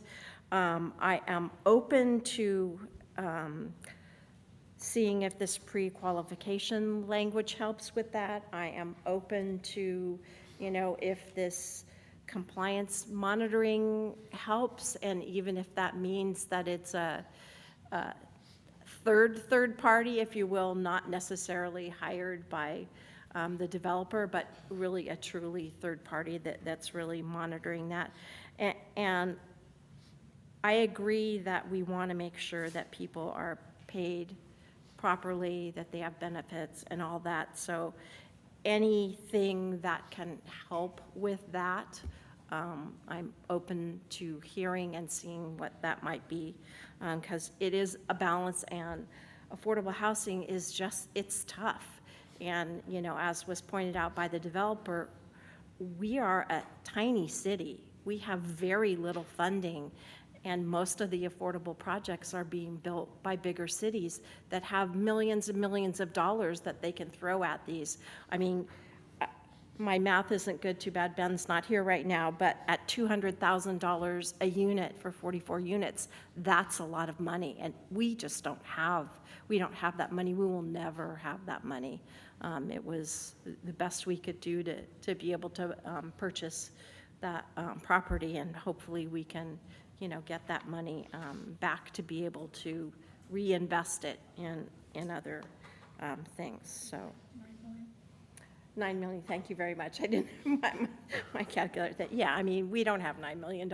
There's no way that we have that. So, you know, any other options that the group can, you know, come together with to make that happen, you know, maybe there's other things that we can do to kind of bridge that gap would be greatly appreciated.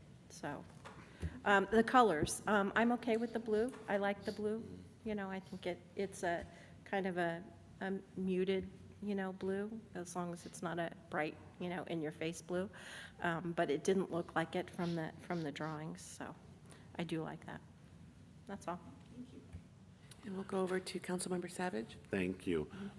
Yes, I agree on the right turn only coming out onto East Cotati, not only with the merging traffic on the eastbound, but the westbound traffic is also coming into multiple options at that intersection, and it's quite a distraction. So I think that would just be common sense, and particularly since we have Charles Street as an option for people to come out, or coming back around to Old Redwood Highway on Charles to come through the center of town. So I think there's plenty of other options to make work around there.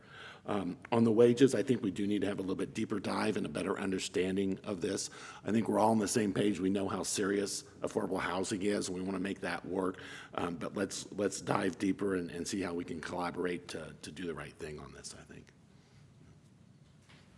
Okay, thank you. Okay, so as I'm listening to everyone, I agree. I know we need affordable housing. You know, we really need it. Our families need it. And at the same time, I feel like also the laborers also need safety, and they need to be able to take care of their families and everything. So it's a balance.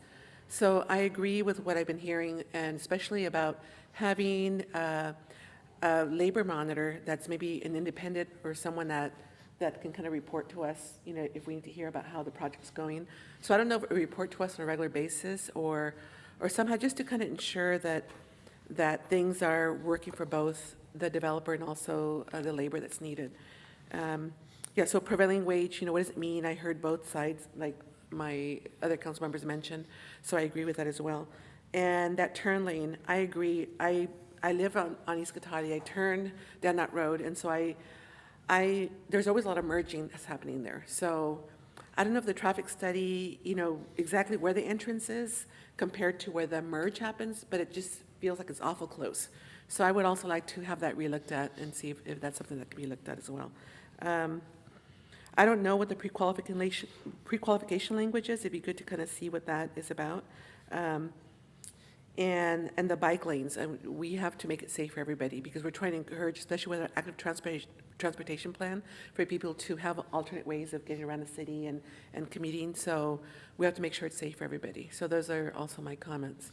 So I don't know if you have enough information from us, or do you need more information from us as far as, because the next step, this is just information that you need to come back with a development agreement? I guess my question would be, is the council satisfied in terms of the right turn only? I heard it's unanimous that everyone wants to see that. Are you satisfied with just the striping and signage for now, or would you like to see something more physical in the median? Because there are options besides, I think something more physical and substantial. We have a right turn out there at Lowe's, and even that has some physical to it, and people still go out and turn left. So I think it needs to be. There are those flexible bollards. But I don't think that's an attractive option for this, since we know what we're getting into going in. I think it needs to be more part of a concrete, not concrete sub-material, but a firm design that, because there's other options that people can go around and go that way. We want to make sure they take those options. That's my opinion. Yeah, sorry, go ahead. I think the initial option was signage and striping. That's the least intrusive, I guess, option.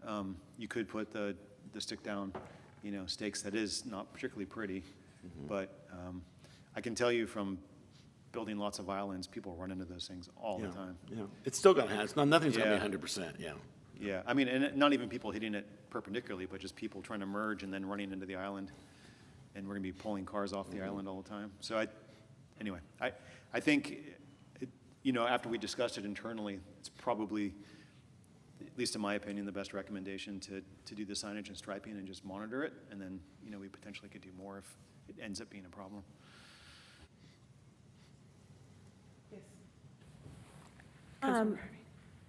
Can we ask when the development happens, that in whatever bylaws or whatever verbiage that they give to their clientele, that they also point that out, that it's a right turn only on East Cotati Avenue? Because I know that they did a little bit of that out there by Acre Pizza to kind of help people along with that.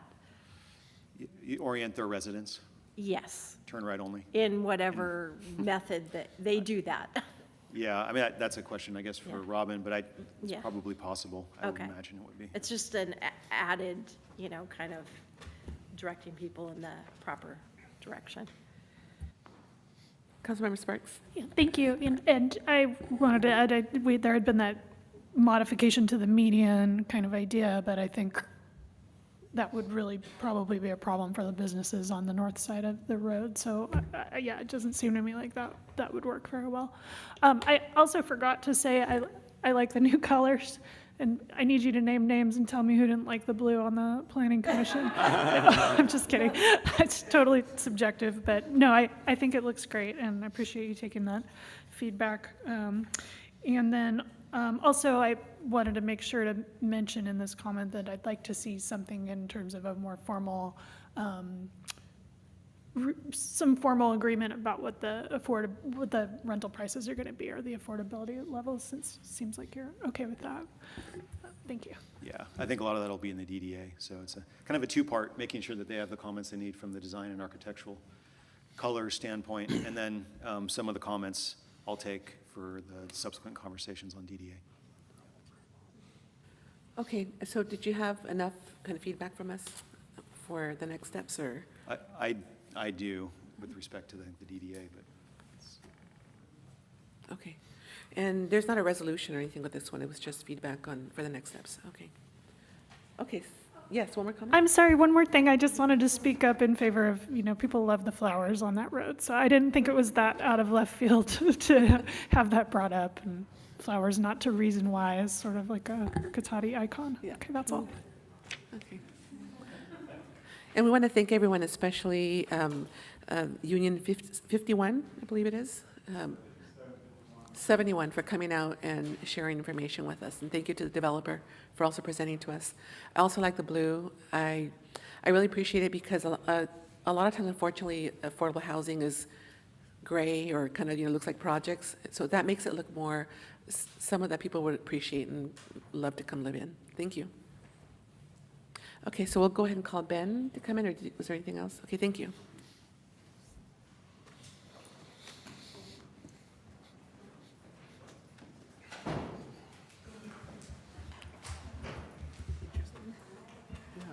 Come on, the informative things we actually have to decide anything we enjoy, because it's more back and forth, give and take and stuff, yeah. Yeah, yeah.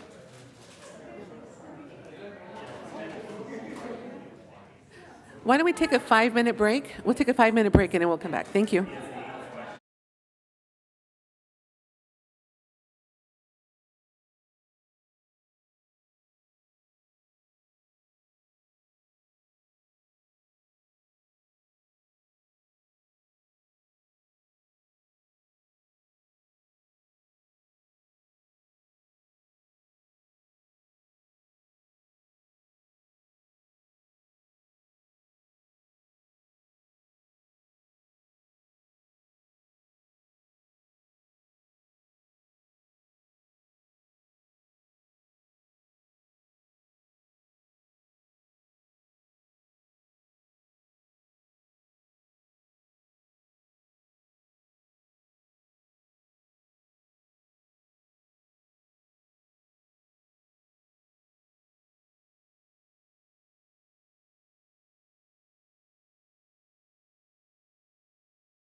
Give me the sign, Kevin. All good? I need a sign. Okay, welcome back. We're back from recess. We are on to item 8B, consider a fire impact fee and development coordination agreement with the Rancho Adobe Fire District. We'll start with a staff report. Yes, thank you, Mayor, members of the council. So in June of last year, the Rancho Adobe Board of Directors approved the Nexus study and fees for a fire impact fee. And then in December of last year, the council, in a public hearing, noticed public hearing, introduced the ordinance to implement the fire impact fees, subsequently adopted them in January of last year. There's with mitigation fees, there's normal 60-day implementation phase-in period, and/or in this case, tied to the execution of administrative agreement. So attached to the item, there is a resolution as well as the proposed impact fee and development coordination agreement. So this agreement does a couple things. One is, so the fire impact fees are city fees. They're authorized under city authority. But to avoid the administrative overhead of actually managing the fee, the arrangement that's described in the impact fee agreement is that Rancho Adobe would directly collect those impact fees, and then at the end of every year, they would provide the accounting of the fees collected, the fee balances, all of the things that, because there are fees, we have to put on our website under the Mitigation Fee Act. With respect to the impact fees themselves, that's the mechanism that's described in the agreement. So Rancho Adobe collects them, and then at the end of every year, they provide us the financial accounting of those fees. There's also a 5-year report that's required under the Mitigation Fee Act. Rancho Adobe would provide that also. And then there's, as you know, the latest updates to mitigation fees requires eight-year studies. So every 8 years, you have to update your study. So that's that is all Rancho Adobe's responsibility, and then we would just simply post, like for example, once these fees go live, we're going to post the Nexus study on our website, as well as the they're called AB 1600 reports, which are we do them for all of our other impact fees. We would just include Rancho Adobe's information in our postings on our website. The second piece of this agreement, just worth pointing out, is that when the council did adopt the impact fees back in January, well, in December, but then formally approved them in January. We have the fire chief here tonight with us, so thank you for joining us tonight. At that time, when council approved the fees, there was a commitment from Rancho Adobe that whatever the city does with our impact fees, including the fire fee, that Rancho Adobe would sort of pre-agree to kind of follow in lockstep with whatever we do. However we handle our fees, they handle their fees.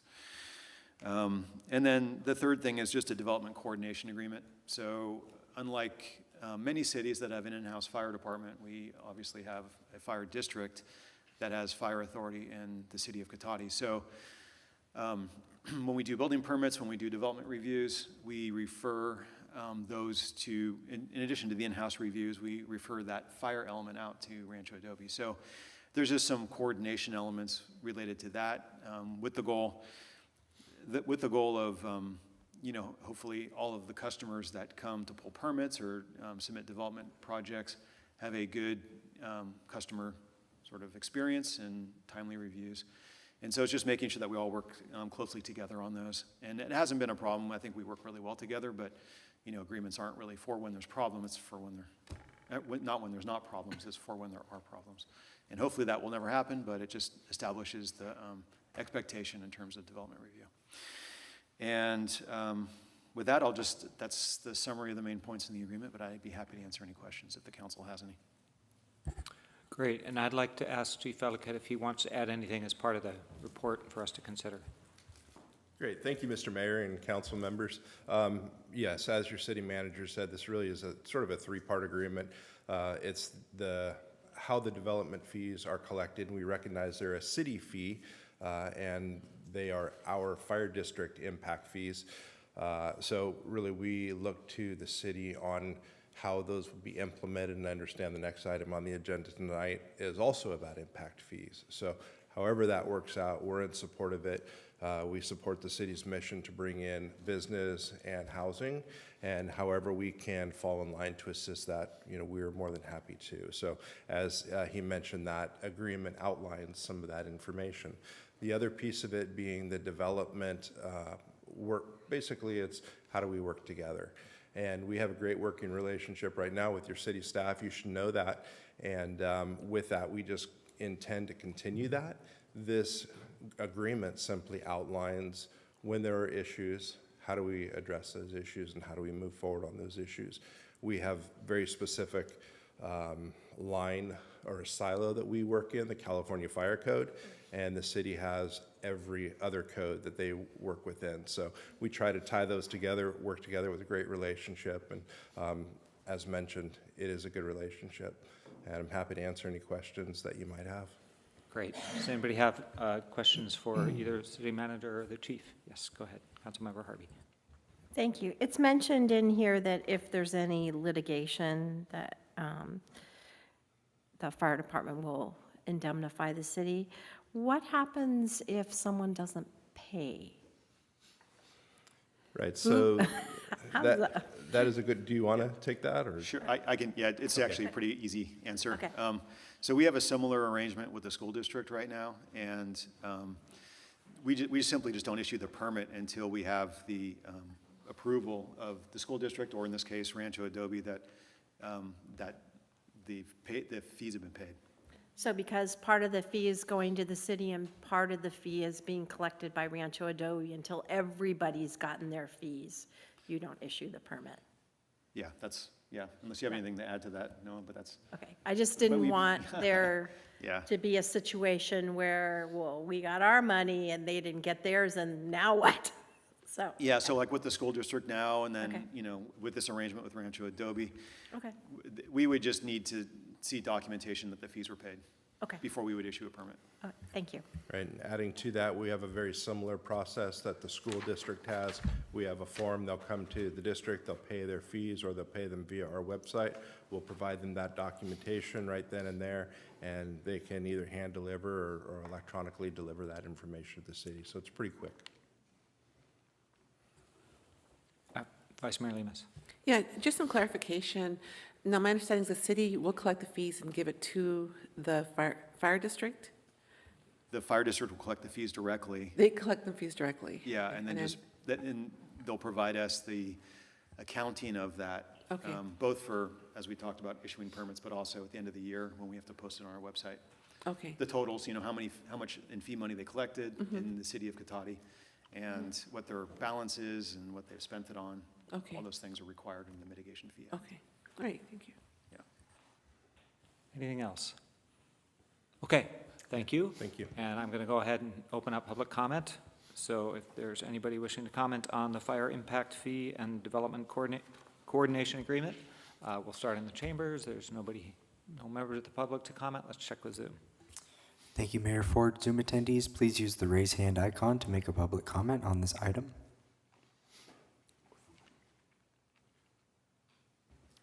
Seeing no hands, Mayor Ford, that will end public comment.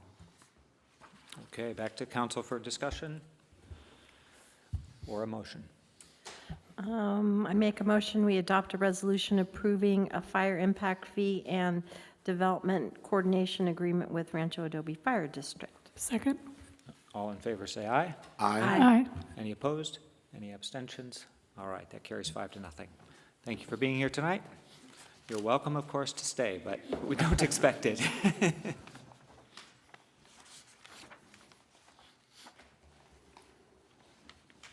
Okay, so that brings us to item 8C, approval of resolutions to eliminate development impact fees for deed-restricted affordable units and inclusionary multifamily developments, high-quality lodging projects, and associated development impact fee policies. We'll start with the staff report. All right, so thank you, Mayor and Council.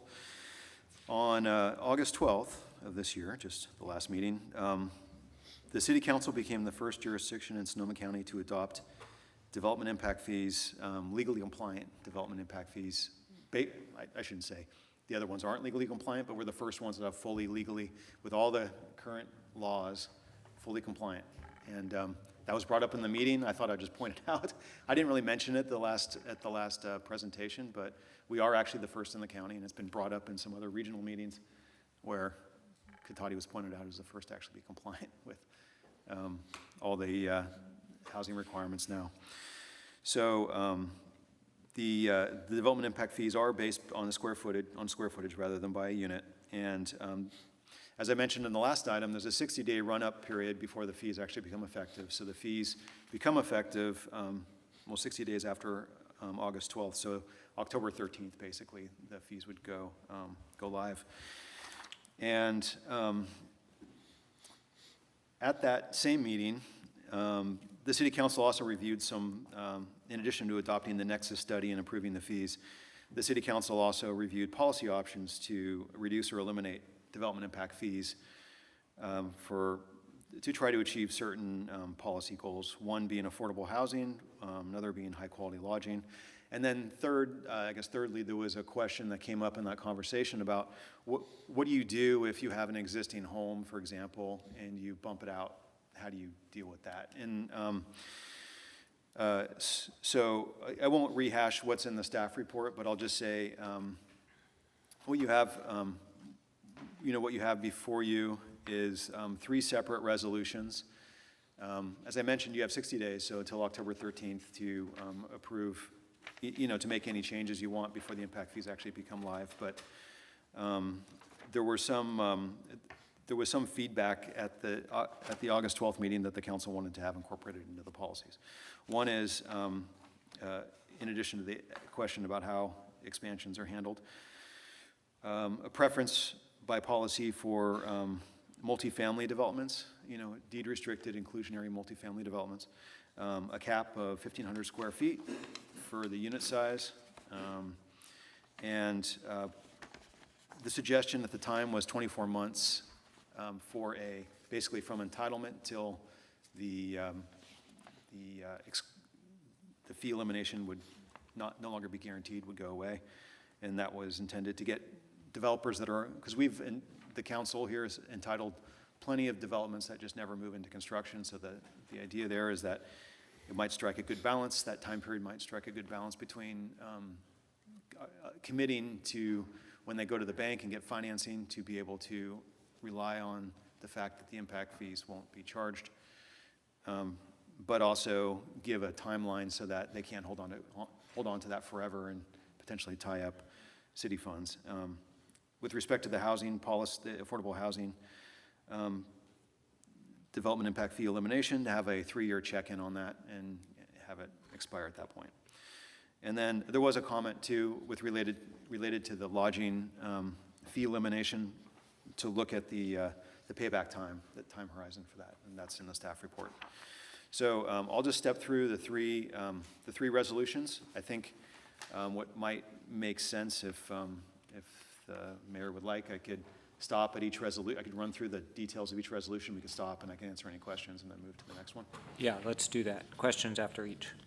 Okay, great. So the first resolution is about multifamily, deed-restricted multifamily housing, and I just want to point out that there was a amendment to the packet that went out, and it's pretty minor, but I'll point it out in case you don't have it handy, because it went out today. And it amended this resolution a little bit, so I'll just walk through it. Basically, for multifamily housing, it's proposing to set the development impact fees to 0 for all of them. That includes what we just talked about, the fire impact fee. It sets that one also to 0. It would be inclusionary multifamily projects, and one of the edits that was made to the packet ad that happened today was just footnoting what inclusionary means, to make sure it's crystal clear that it ties back to our ordinance, because our ordinance defines what inclusionary is. So hopefully just to make sure that that's clear to everyone, both developers that are implementing it and staff that are also using this resolution on the other end. There's a 10-unit minimum set, and that was just based on the 9 or less in our current affordable housing municipal code. We set 9 as the limit, where developers that develop 9 or less can just fee out of the program, 10 or more, they have to include it in their development. That's currently how it is. So that was just that was the threshold that was chosen. Also, to try to get true multifamily projects and maybe not some sort of funky Frankenstein kind of project. So 10 seemed to be a good threshold there. Also, it's in that same first bullet, it's pointed out that single-family and 100% affordable housing projects are not eligible under this policy, per the conversation that we had before. The edit that went out today says detached single-family, just to make sure it's clear for people reading it later that it was, the intent was to exclude detached single-family, not like a condominium development, for example, that might be considered a single-family, but it's actually multifamily. It's kind of a tweener type development. So providing some clarity there, and also removing the 100% in front of affordable housing projects. Just leaving it as affordable housing projects, I think that's something that we can define. And we also didn't want to get into a situation where someone says, well, one unit isn't affordable, the other are, and so therefore, in a 100% affordable project, it applies by policy. And we wanted to make sure the council has the ability to exempt those kind of projects when they come along, if that's what the council wants to do. The next bullet is limiting it to no more than 15% of the total units. And this was a typo that was pointed out to me. It's not the total number of affordable units, it's the total number of units in the project. That's how the inclusionary housing ordinance works. It's 15% of the total number of units, not 15% of the total number of affordable, because that would be, anyway, that was a typo, so that was corrected in the amended resolution. So it just says the total number of units in a project. They must remain deed restricted for affordable for a minimum of 55 years. And there was one thing that was added that it's going to take a little bit of legal work, I think, or at least a legal question, is if the unit is converted to market rate at the end of that 55-year term, the relevant impact fees at the current rate would need to be charged. So we need to figure that out, I think, to see if that's allowable. It does say at the approval of the city attorney, so that's something that we can work on if it's, the mechanism of that and how that would work exactly, but it was put in as a placeholder in this resolution. And I don't know if John has a quick answer to that or if that's a more complicated conversation. Well, I think we can do it. It's just a matter of the mechanics of how it's going to work. That was going to require some legal work. Okay. So you will notice in this policy as well as the others, there's a delegation of the administrative procedures for each one of them, because there will be, I'm sure, administrative nuances that we have to just work through. And that would be delegated. So something like that would be delegated to the city attorney to work through that if the council wants to impose that condition. And then 1,500 square feet per the council feedback of conditioned space is what is the threshold for the fee elimination. If you start building bigger units than that, then the developer under this language would have to do an incremental, they'd pay for the incremental fees that would apply above 1,500 square feet. And then lastly, for the term, that would be 3 years from the date that the impact fees go live, so October 13th. 3 years from October 13th of this year. There's a 24-month program and commitment from the city that they would have the waiver. At the last meeting, there was a request that staff reach out to some developers to see is that the right length of time. We did make some calls, but we haven't really gotten any concrete answers back yet. 24 months, though, at least at a first blush, seemed reasonable. It is our design review timeframe, so within 2 years, if you don't build, you have to come back to the council anyway for design review, reauthorization. So it does coincide with that, so it makes sense, at least from that perspective. Whether it makes sense from a development perspective, we don't have the answer to that yet. And then finally, just some other stuff that we had also talked about, that it must satisfy the unmet arena needs that the city has. The fees are unit by unit, so you don't just get a blanket. In other words, if they don't build all the units in the time frame, they don't get a blanket project exclusion. And then we calculate the fees as we go so that we know how much those are, and then we can report that back to council. And then finally, Finally, the inclusionary housing or linkage funds right now would be the designated funds to backfill the loss of impact fees. I will say that having internal conversations, we have we mentioned last time we have about 1.2 combined, 1.2 million in those funds combined. Based on some of our housing element obligations, we think maybe 200 of that is already spoken for. So effectively, we have about $1 million, which won't go that far. So if the council does ultimately move forward with some form of this program that is self-funding, there is a point made in the staff report that staff would then look at. Are there other ways to get additional funds into those funds to be able to make this be a more make this program be able to be more robust and last longer, hopefully, with more impact fees. So I think that's it. That's kind of a long summary. But with respect to at least this first resolution, I'll just stop there and happy to take any questions if you have any. All right, questions. We'll start at this end. Councilmember Yeah, Sparks. just thank you. Just a quick one. With this general condition that there are sufficient funds in the inclusionary housing, let's say there was enough to fund 10% of the units, but not 15. Could you go ahead and waive the fees partially for a project or something like that? Yeah, the way it's written is we would basically use what we have, and then when we don't, be done.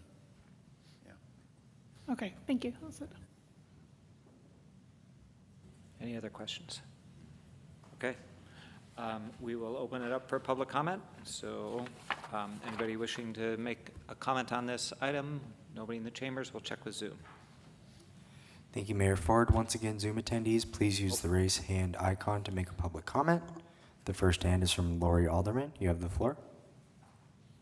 Hi. I don't like this about the affordable housing getting the waiver. We already have 1.6 million tied up in the city land with the Freeburg project, and then you're taking the 1 million and you're going to waive it. And we don't have the money. The city does not have hardly any services. You're at debt service has skyrocketed.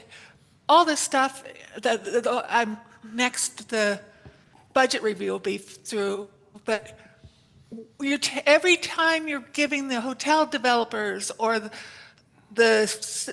anybody, you're taking away services from the citizens that do live here and have been here, like my family for 53 years. And that's not okay. For growth is not, there are people that have been here that have paid taxes forever, and they're being harmed by your actions. Okay, that's it.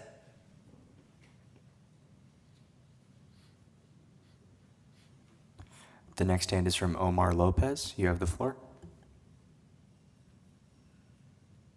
Good evening, Mayor Ford, Vice Mayor Lemus, and council members. My name is Omar Lopez. I'm the Senior Program Associate at Generation Housing. Apologies for not being in the chamber tonight. First, I just want to thank staff for their thoughtful work on these resolutions and for engaging with Gen H. We really appreciate the city's leadership in advancing policies that make multifamily and affordable housing more feasible. We support Resolution A and the 3-year pilot to eliminate those impact fees for the deed-restricted inclusionary units. This is a really good and important step to help Cotati meet its RHNA goals and to encourage projects to move from entitlement to construction. We think that's a really great incentive and a good strategy. The only thing we want to suggest is for the council to consider raising the proposed 15% cap on eligible units to 20 or 25%. Increasing the cap would help to sort of incentivize for developers to deliver additional affordable units. So that could be a really good, meaningful benefit to the community depending on the project. Thank you again to staff and council for prioritizing policies that support housing production and for including Generation Housing in these conversations. Thank you. And that was the, excuse me, that was the last hand on Zoom, Mayor Ford. Thank you. Thank you. All right. That'll end public comment. Thanks to our commenters. Back to council for any additional questions or discussion on this this resolution, and I inadvertently decided to take separate public comment on each of the three resolutions. So that's what we'll be doing. Go ahead. So I have a question, Damien. It's my understanding that the monies that will be used for this come from either the Inclusionary Housing Fund and/or the Linkage Fund, and those are restricted funds and can only be used for affordable housing and can never be used for services. Did I miss that? You did not miss that, that's correct. Okay, so, okay, thank you. And given that these three are so separate, I propose we just go ahead and hold our discussion unless, is there a reason to hold off on decisions until we've talked through all three? Or can we go ahead and decide them one at a time as far as you're concerned? I think it's however you prefer to take it. So I think I'd rather just proceed with the affordable housing piece before I move on to lodging and the other things. So let's just keep going on that. Other comments or discussion? Councilmember Sparks. Thank you. I'm also supportive of the idea that Omar raised about raising up the cap from 15 to 20 or 25. I think we had discussed that a little bit at the previous meeting as well. I think that could be a good way to maybe squeeze out one additional unit out of a development. I'm not sure if it would make enough financial difference to the developer, but who knows? You know, I don't think it would hurt.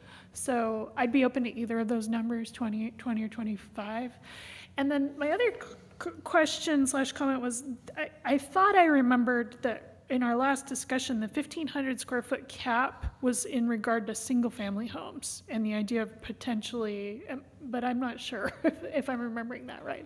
I thought some of the other council members had brought up the idea of expanding this to single family homes below a certain square footage threshold. So I just wanted to raise, that wasn't my position, but just in case anyone else wanted to raise it, I thought I remembered that. Thanks. I'm a big fan of the way that the 1,500 square foot cap got written up into here. It's the first 1,500 square feet, so it doesn't say you can't use the waiver on a 2,000 square foot 4-bedroom, unit, but you only get the fee waiver for the first 1,500 square feet. And I hadn't even thought of that as a possibility, but I like the way that worked out. Now that we have square footage-based fees, it makes sense. I would also support raising the cap to 20 or 25. I don't have a strong feeling. I think we're, just trying to squeeze out every affordable unit we can in these projects, and if that could help somebody bump over, one more unit, that would be great. I'm not sure that it still qualifies as an inclusionary unit if you're the 18% unit. Like, they're only required to build 50, so I'm just unclear on the definition of an inclusionary unit. So, but as long as you're all clear, I'm not going to try to wordsmith. Vice Mayor Lemus. Yeah, that 15%, does that come from the Cotati Municipal Code on affordable housing? So we would have to change the code if we wanted to go higher? Is that something, we can take this separately? The code would still say you're required to do 15%. If they want, if they wanted to get fee waivers, they could get fee waivers on more than under this proposal. Like, let's say it's 20%. They could get fee, if they wanted to build more than is required, they could get fee waivers on whatever additional up to whatever that percentage is, 20% or whatever. Okay, so minimum 15%. Okay, okay. Yeah, the minimum they currently have to build, but we're not seeing them build anything. So it's kind of part of the point of this, most of the point of this to me. So how about that, raising the number of units you could get the fee waivers from 15% to 20 or 25? Any thoughts from? I think 25 would be good if we have the opportunity. I think we should. I agree. Okay. How are you feeling? I mean, we only have a very limited amount of money, so it either goes, to one or another. So it doesn't really matter. It just means less projects, if you will, probably it would be available for, but it's still limited by the amount of money we have, so. But yeah, by the amount we currently have. Right. But if it gets someone off the fence, then great. But I just want to make one point about that cap. So the staff report estimates, using our 1,000-foot affordable unit as an example, this would support fee waivers. The existing money would support fee waivers on about 37 units. And if somebody said we could get 37 units for $1 million, I'd jump. right? That would be pretty darn good. So if this actually works, I'm going to be very happy. Go ahead. Yeah, I was just going to say, but I think 25 would be good because I think the only way I really see that actually helping is if somebody's, like, the rounding errors on how many units it is really close to the threshold, and then it might make sense for them to do one additional, or they might be willing to. It might come out close to the same cost for them. So I'd tend to go to 25 just to make sure that we're not missing some opportunity there. Okay, oh, go ahead. And again, I'm kind of comfortable with it in the fact that we're going to review this and see how it worked or not. If it ends up being a problem for us, we always have the opportunity to come back and modify it. So with that one change, I'm not hearing any discussion of any other changes people want to see. Okay? Somebody like to make a motion? I move that we move the resolution of the City Council of the City of Cotati approving elimination of development impact fees for deed-restricted affordable housing in multifamily development over a 3-year pilot term with the change from 15% to 25%. Is there a second? Second? And just before you all vote, just to make sure that the edits that came late in the packet, that's all Thank you, included, yes, just to- including the red lines that were arrived after the agenda was posted. Yeah. My motion includes the red line changes. Yes. As does your second? Yeah. Second. Okay, all right. All in favor, say aye. Aye. Any opposed? Any abstentions? All right, that carries 5-0. So let's go on to the next resolution. Okay, so that last one was definitely had the most moving parts. The rest are easier. I mean, there's less Shouldn't say things. that sort of thing. I should say easier. Easier to describe, less things. Yeah. So the next resolution in the packet is a targeted impact fee elimination for high-quality lodging. So this is to try to achieve longstanding economic development goals as well as, well, all that encompasses. So the resolution defines, it basically, it's a commercial development, so it eliminates the impact fees for that kind of development. In the lodging project is defined. So if it's if you have a hotel and you have some accessory structures that directly serve that hotel, that would all be the project, as opposed to some unrelated, building on, like on an adjacent parcel or something like that, for example. There's we didn't talk about this, but there's a minimum of 25-room hotel is indicated. And that's just to, I mean, you could, in theory, have like boutique or smaller hotels that could be under 25 rooms, but I think the goal that we were trying to achieve with this resolution was trying to get, a little bit, medium or a little larger projects so that we get enough TOT revenue that it's actually worth going through the exercise of waiving impact fees. So it's trying to target the more medium to larger hotels. Must be a 3-diamond equivalent or better by AAA, and that's just there's, as I mentioned in the prior policy conversation, there's no uniform standard on hotel ratings. There's various different bodies that rate hotels, but that seemed to be a good breakdown of how you define. It's not a motel. It's it's actually a decent quality hotel, and I don't think the council wants to incentivize, bad hotel projects like motel projects and things that would be an attractive nuisance or be a public safety issue.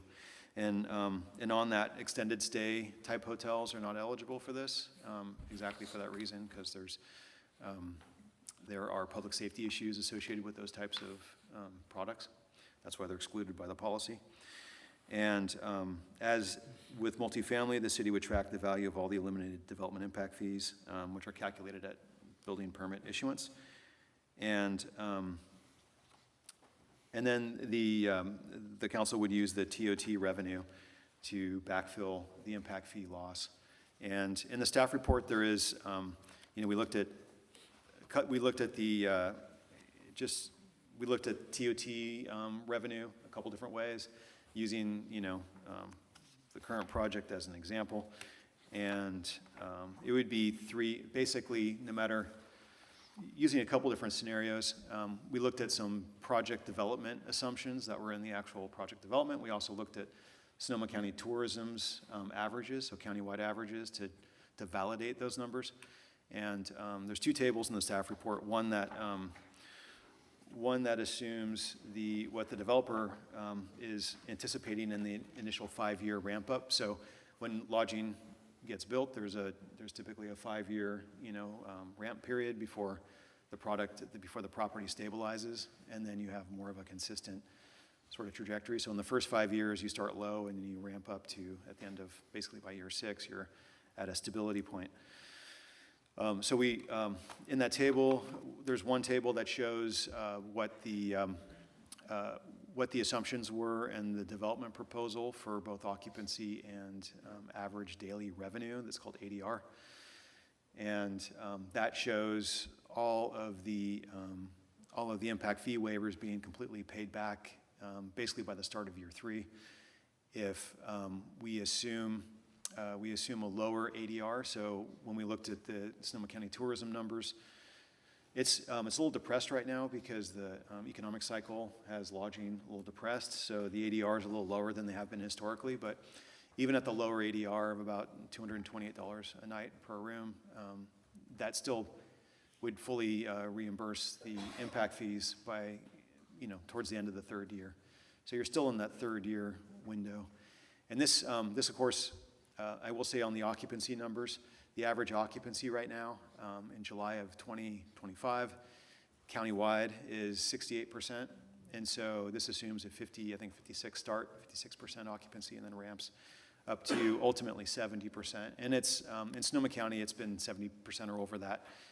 In the recent past, it just happens to be at 68 right now. So anyway, the occupancy numbers seemed reasonable based on what we saw in the development proposal. And one last point I'll make on this is that assumes that all the TOT revenue would go to backfill the impact fees. If we're fortunate enough to actually have high quality hotel project start building, then at that time we would set up the internal mechanism to backfill our impact fees under this resolution. And it may not be 100% backfill as that table assumes. Maybe there's some incremental amount the city keeps for the general fund right off the bat. And then, there's a lot of different structures, but that's a conversation that the council can have at that time. It was just to give a sense for, based on the questions that were asked at the last meeting, how long it would take with the TOT revenue to backfill the waiver. So that's it, but I'd be happy to answer any questions if there are any. Questions? Councilmember Sparks. Thank you. Maybe Councilmember Savage might be able to help with this as well. Who determines whether does AAA rate hotels as they're in development? Like, who would determine what the diamond rating of the hotel is and check that it has decorative toilet enhancements and things like that? There's a lot on this list. I'm just curious. There are a number of bodies that rate now. Historically, AAA has been the primary one, and there is a very specific list of, it used to be, did you have an armoire with your TV? Those kind of things, and those things have been revised with modern decor, but it's based on service level. And then what's interesting is there's a Smith Travel Research which reports these county numbers out, and then they do markets and even sub-markets, and the hotel will eventually define their comp set. So they'll go after hotels geographically that are similar star quality, that basically are trying to attract the same guest to see if they're getting their fair market share, both from occupancy and average rate. So it's varying bodies make that decision, but everyone, it's a little bit branded, You know, your Marriotts are primarily at a 4, but they probably have other brands that go down to 3 and 2, and then they have 5-star brands as well. Same thing with Hyatt, same thing with Hilton, same thing with Accor. So there's not a lot of one-offs. It's kind of industry standards. So how would we determine what level a hotel is going to be before it's built? Is it Because just usually based the on? developer has that, you know, because there's a higher cost to develop a 4-star hotel than a 3-star hotel based on the amenities. So the developer is the one, I think, that makes that decision. Yeah, when we get the development agreement, in addition to the finishes that we would know, you know, before building permit issuance, there's also the, like as Councilmember Savage said, there's this, at a sort of at a macro level, there are certain services that certain levels of hotels have. And you can tell from the physical layout of the property if it's offering those things or not. You know, like pools or, you know, weight rooms or, you know, those kind of things. So like this Amenities. development impact fee waiver would not apply to a hotel that didn't have a swimming pool? I'm not sure if swimming pools are on the list, but I mean, it would have to meet the It's on criteria. the, it's on the diamond three diamond level? Okay, yeah.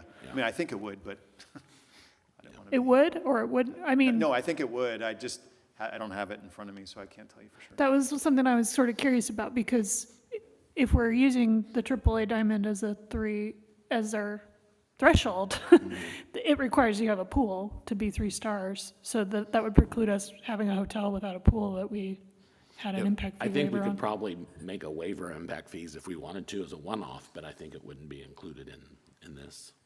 By policy, it would have to comply with the 3 diamond requirement, yeah. Is that what we desire? Do we desire that we're not going to waive impact fees if a hotel doesn't have a pool? Well, I think it's a little more than just a pool. I think you need to look at the other requirements in the 2 and 3 stars. And does a 2-star qualify as something that you would not want in your community is more of the question, I think. Sure, yeah, that makes sense to me. I'm not saying I would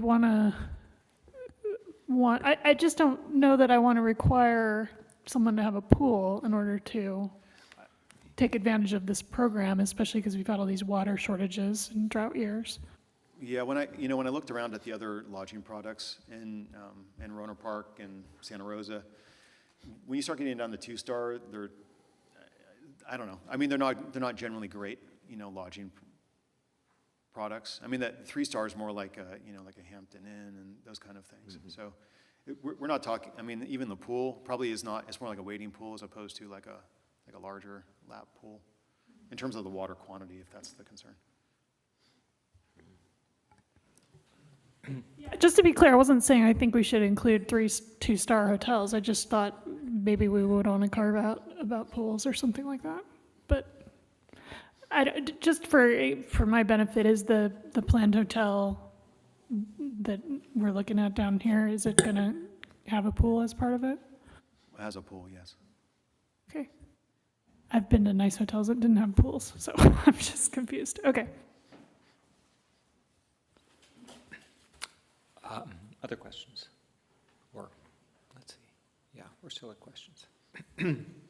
Yeah, I am not clear on the same issues that Councilmember Sparks was raising about, it feels like this puts us in the business of doing a hotel evaluation, a quality evaluation before it's built, and trying to guess whether it's going to qualify for 3-star.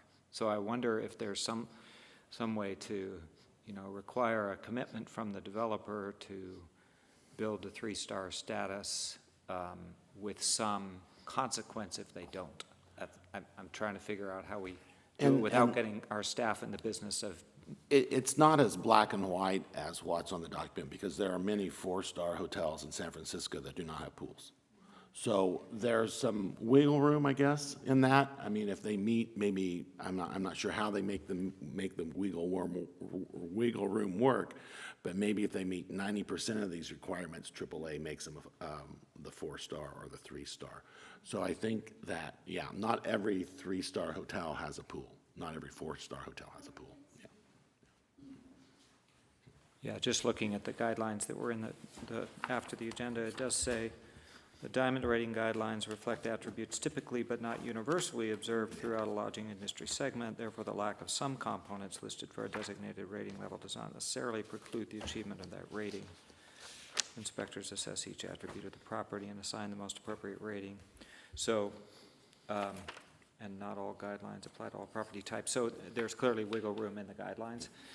But I have the same question about, like, do we have to go get a staff member trained by AAA to evaluate hotel diamond ratings? Because AAA is not going to rate it till it's built.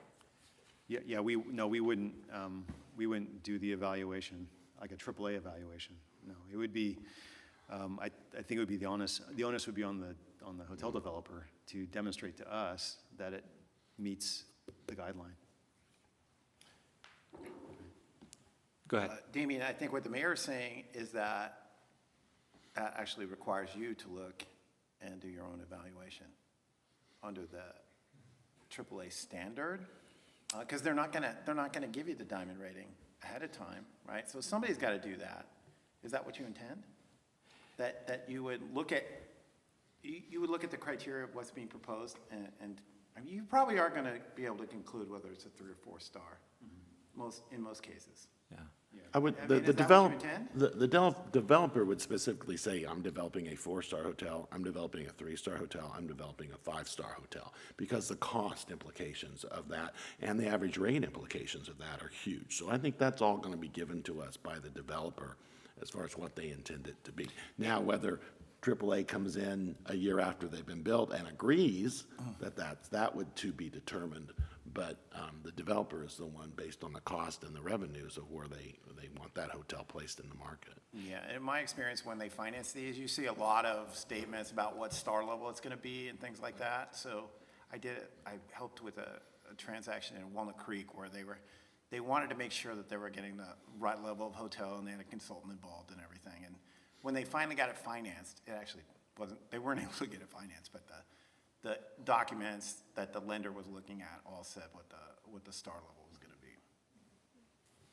Yeah, I guess I understand the developer will tell us what they plan to do, but if there's an incentive for them to tell us we're going to build a 3-star hotel at the point when we're making the agreement or whatever, and then to sort of value engineer out some of those components that make it a 3-star instead of 2-star, that's the slope I'm worried about.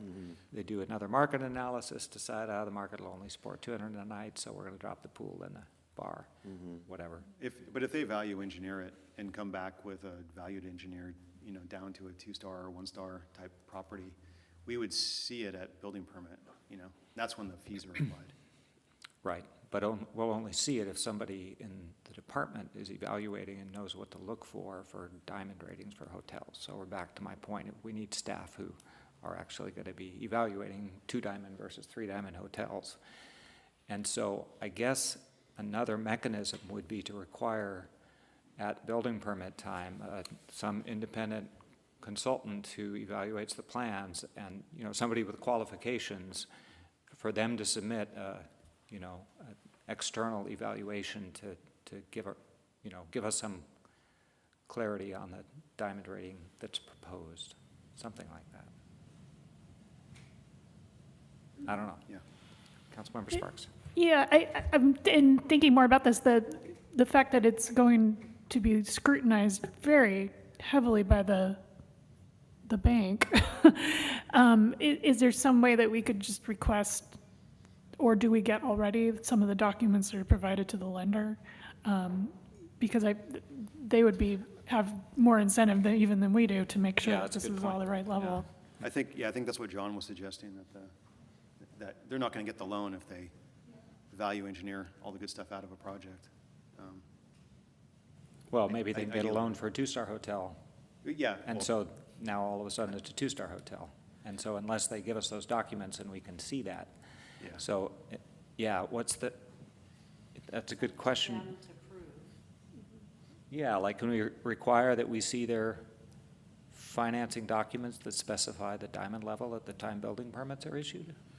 Yeah, Something so like that? this resolution, like the other one, it does have, it's the 3-star diamond or equivalent, and it also allows the ability to create the administrative procedures to kind of sort out, like how exactly would we validate that building permit?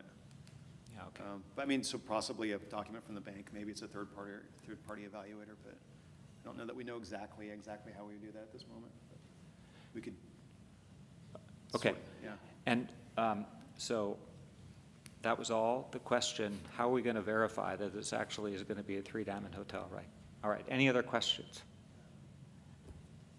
Okay. I'm going to take public comment on this resolution to eliminate development impact fees for lodging. So nobody in the chambers. Let's check with Zoom. Thank you, Mayor Ford. We do have a hand on Zoom from Lori Alderman. You have the floor.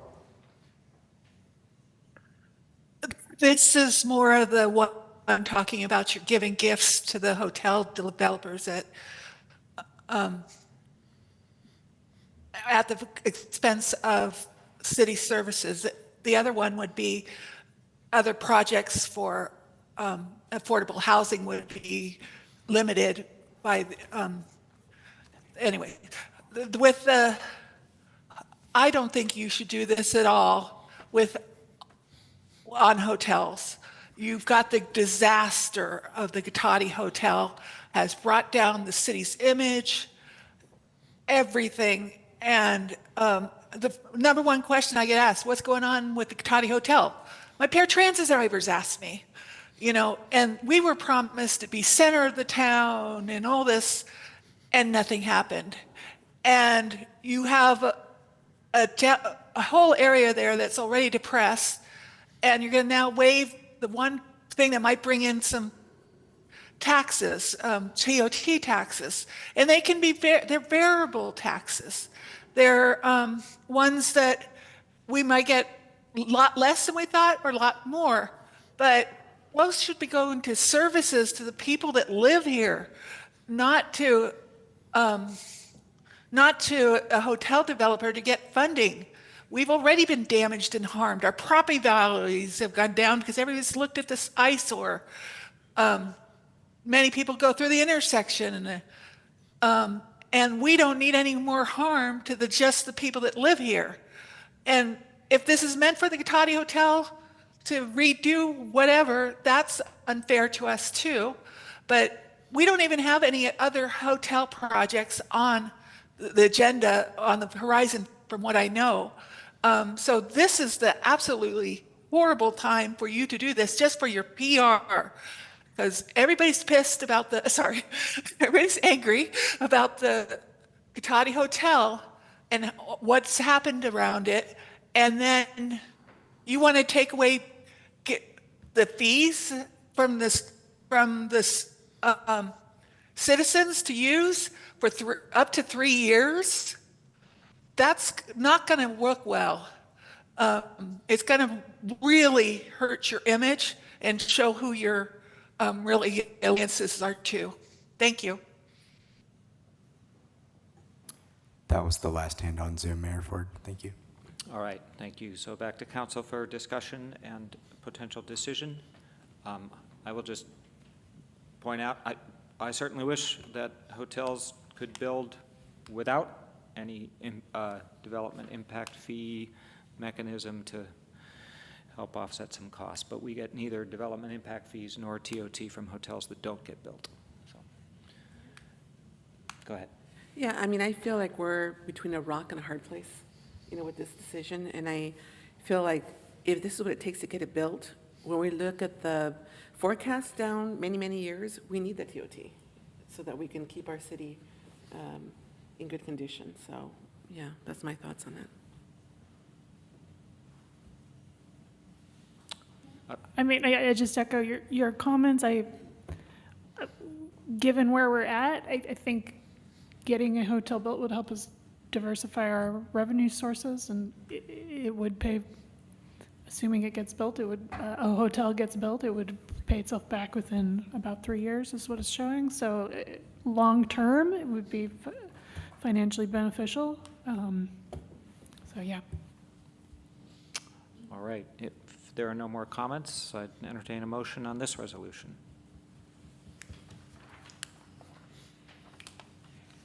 Let's Okay, I move that we approve resolution of the City Council of the City of Cotati approving a targeted development impact fee elimination for high-quality lodging projects. A second? Okay, all in favor, say aye. Aye. Any opposed? Any abstentions? All right, that carries unanimously. All right, on to resolution number 3.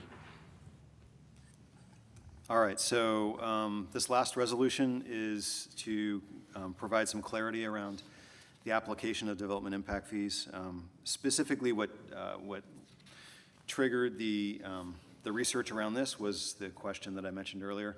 How, if you have an existing house and you want to build out the house, how does that work with development impact fees? Now that we're no longer per unit, we're moving to a square footage-based impact fee model. Do you get charged on the very first square foot that you bump out? Do you get charged on the 10th square foot or the 100th, or what is that? What is that threshold? So I also mentioned earlier that we are the first city in the county that has gone to the fully compliant impact fee model. So there isn't a lot of examples in the county that we could look at, but there are a couple. So we found an example in the city of Santa Rosa where they essentially say, okay, this is residential properties. If you have an existing residential property, you can increase the square footage by up to 400 square feet before you get charged any impact fees. If you build more than that, then you get assessed the incremental additional impact fees. So in other words, if you go to 500, then you get basically charged 100 square feet of impact fees. So that was one model we found. And I will say also some of the other general language in here, we also found as we were researching primarily in Santa Rosa. Switching off residential for a second, Santa Rosa for non-residential, for commercial projects, they basically, the standard they use is gross floor area. So provided that the gross floor area of a commercial structure stays the same, they can do whatever remodel alteration that they want without any impact fees. But if they bump it out at all, there's an incremental increase or incremental charge for impact fees. So there's a distinction there. So commercial, they get charged for any increase in gross floor area. But residential, they created a 400 square foot sort of safe harbor before they start getting charged development impact fees. And I think the philosophy behind that is that people have changes in life circumstances. They have maybe another child, or they have elderly parents that come to live with them. They can add a bedroom onto a house. And for a lot of people that are trying to do this, it's already an expensive endeavor, just the construction of it.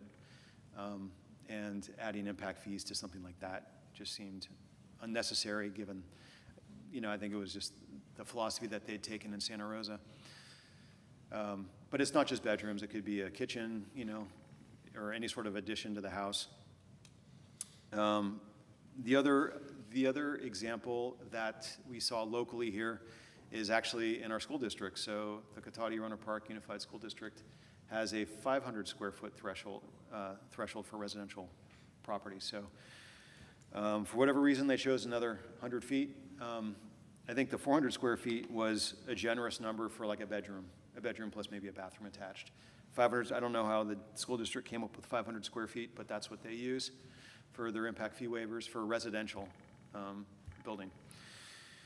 And then lastly, I'll just remind everyone that statewide, the state has occupied the JADU and ADU space and said that if you're building a JADU or an ADU, you have 750 square feet of floor area that you can add with no impact fees. So that standard already exists.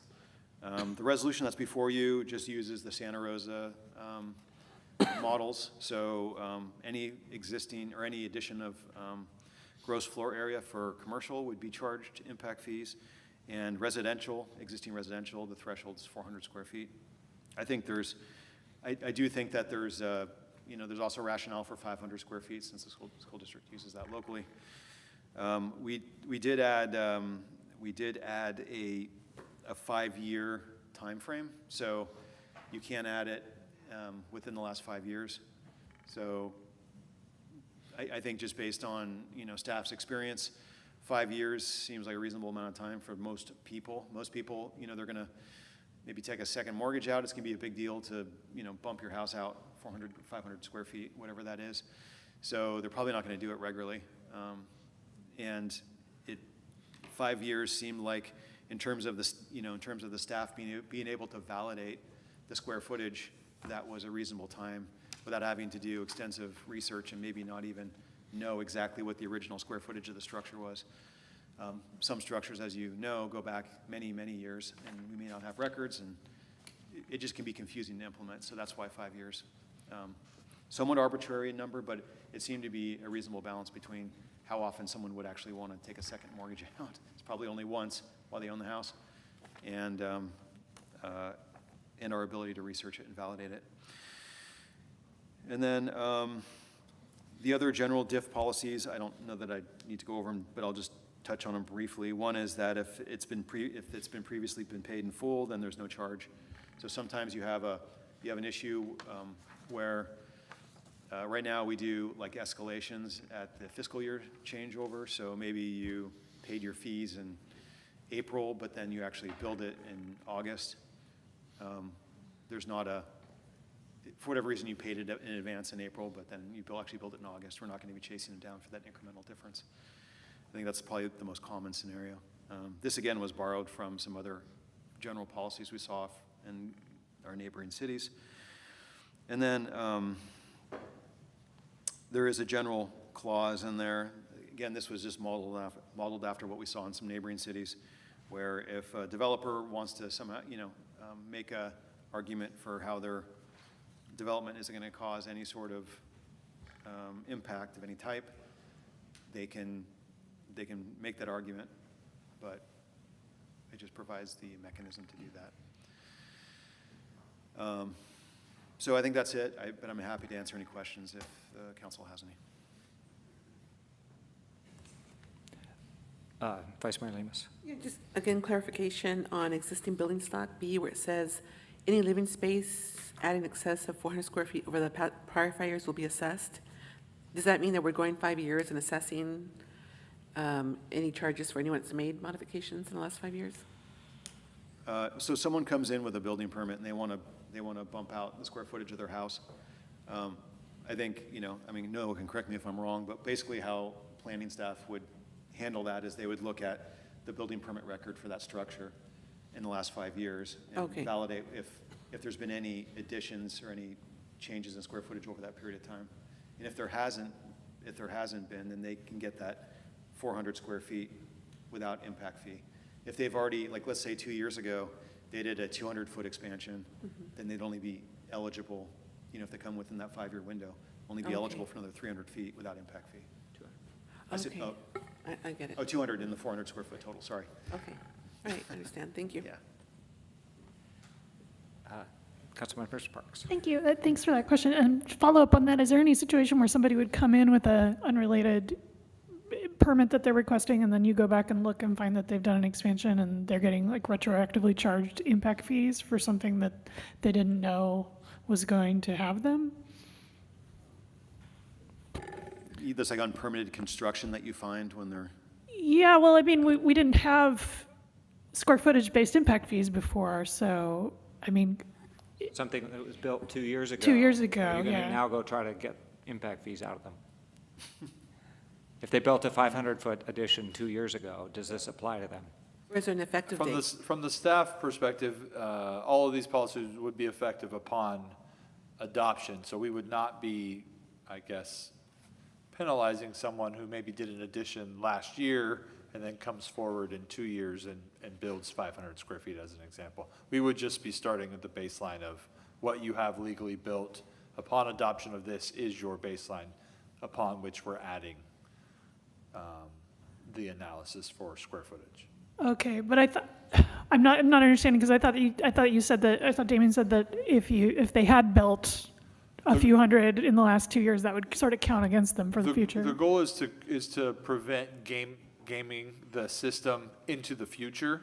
It's not from this moment in time specifically. It's in 10 years if we're trying to implement this policy and somebody has 2 years ago done an addition of let's say 390 square feet and then comes in the next year and wants another. So it's essentially trying to catch someone who may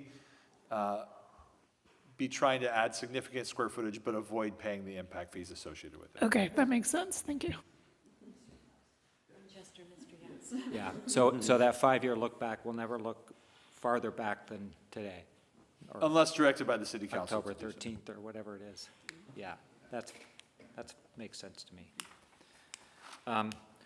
I just wanted to ask, I think it's just a typo on packet page 210, when you're laying out the Santa Rosa details, number 5 says alteration, remodeling to an existing residential unit creating 400 square feet or more is not subject to CFF. Should that be or less?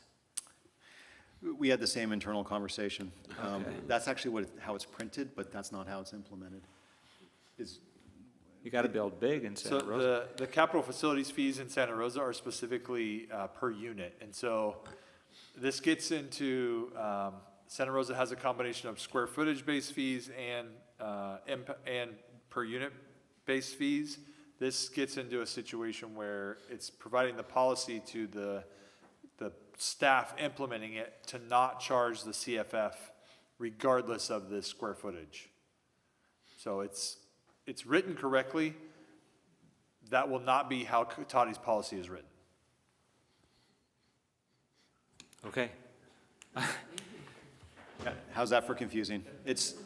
It was confusing, but, we had talked about it and how it's actually implemented, and that's, So they just don't charge the CFF for residential remodel, no matter the Correct, size? because it's a per unit fee. So it's just like today, we don't charge impact fees in Cotati if you come in to do an addition. Because we're assuming that all your impacts are captured when you first build your home, Right. because we're a per unit based fee system. We're changing that to square footage now, but in Santa Rosa specifically, the CFF has remained per unit as other fees have come online as a square footage base. That's likely to change under new state law, but. Okay. Yeah, we don't need to talk about Santa Rosa anymore. I'm fine with that. Okay. Yes, go ahead. I'm sorry. Whatever we decide tonight, is that going to apply for the Rancho Adobe fees as well? yeah, it would apply to all of our fees, Okay, yeah. thank you. But there's no, unlike the affordable housing one, there's no requirement on the city to sort of backfill Rancho Adobe if we don't charge impact fees on these sorts of things. That's right. I mean, if the council approves this policy or some version of this, you're basically making a policy decision that expansions up to that are just not collecting fees. Yeah. And so nobody gets backfilled, including us. Okay. Anything more?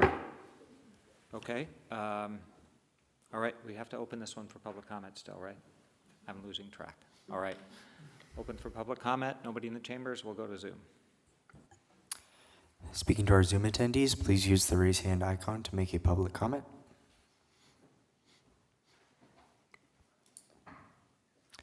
Seeing no hands, Mayor Ford, that will end public comment. All right, back to council. Councilmember Harvey. Okay, we have all of these different square footage things now that are all talking and walking in different paths and are more than confusing, so they will be confusing to those that are out there too. We arbitrarily picked a 400 square feet because of Santa Rosa, yet our sister district has 500, and I would like to suggest that we match the school district and do 500, so that when someone comes in, they know that if I'm doing an addition in Cotati, be it a school district fee or a Cotati fee, you're exempt from that. Because already it's confusing that if you're adding a JADU or an ADU, it's 750. So I'm trying to suggest that we keep it as simple as possible, and that's why I am suggesting 500 rather than 400. Thoughts? Councilmember Sparks? I agree. It's fine with me. Yeah, same here. Any staff objections you can see? No. I mean, as we talked about earlier, the state law has already carved out JADUs and ADUs, and so the distinction between a JADU and a bedroom expansion there is a distinction, but, Right. you know, it's already waived. Yeah, yeah. Okay. Sounds like I'm not hearing any objection to that change. 500 is a big addition, but that's fine. Okay. All right, any other comments? All right, somebody like to make a motion? Okay, I'll try it. Okay, go ahead. So I'll make a motion that the City Council, City of Cotati approve a policy to exempt? I think it's misspelled. Development impact fees on certain development activities and provide general guidelines. With the change of the square footage increasing to 500 square feet. Second? All those in favor say aye. Aye. Aye. Any opposed? Any abstentions? Okay, carries unanimously. Thank you. That brings us to agenda item 8D, the quarterly financial update, unaudited fiscal year ending June 30th, 2025. Director Great, Corder. that's me. Good evening, Mayor, council members, members of the public over Zoom. Angela Corder, Director of Administrative Services.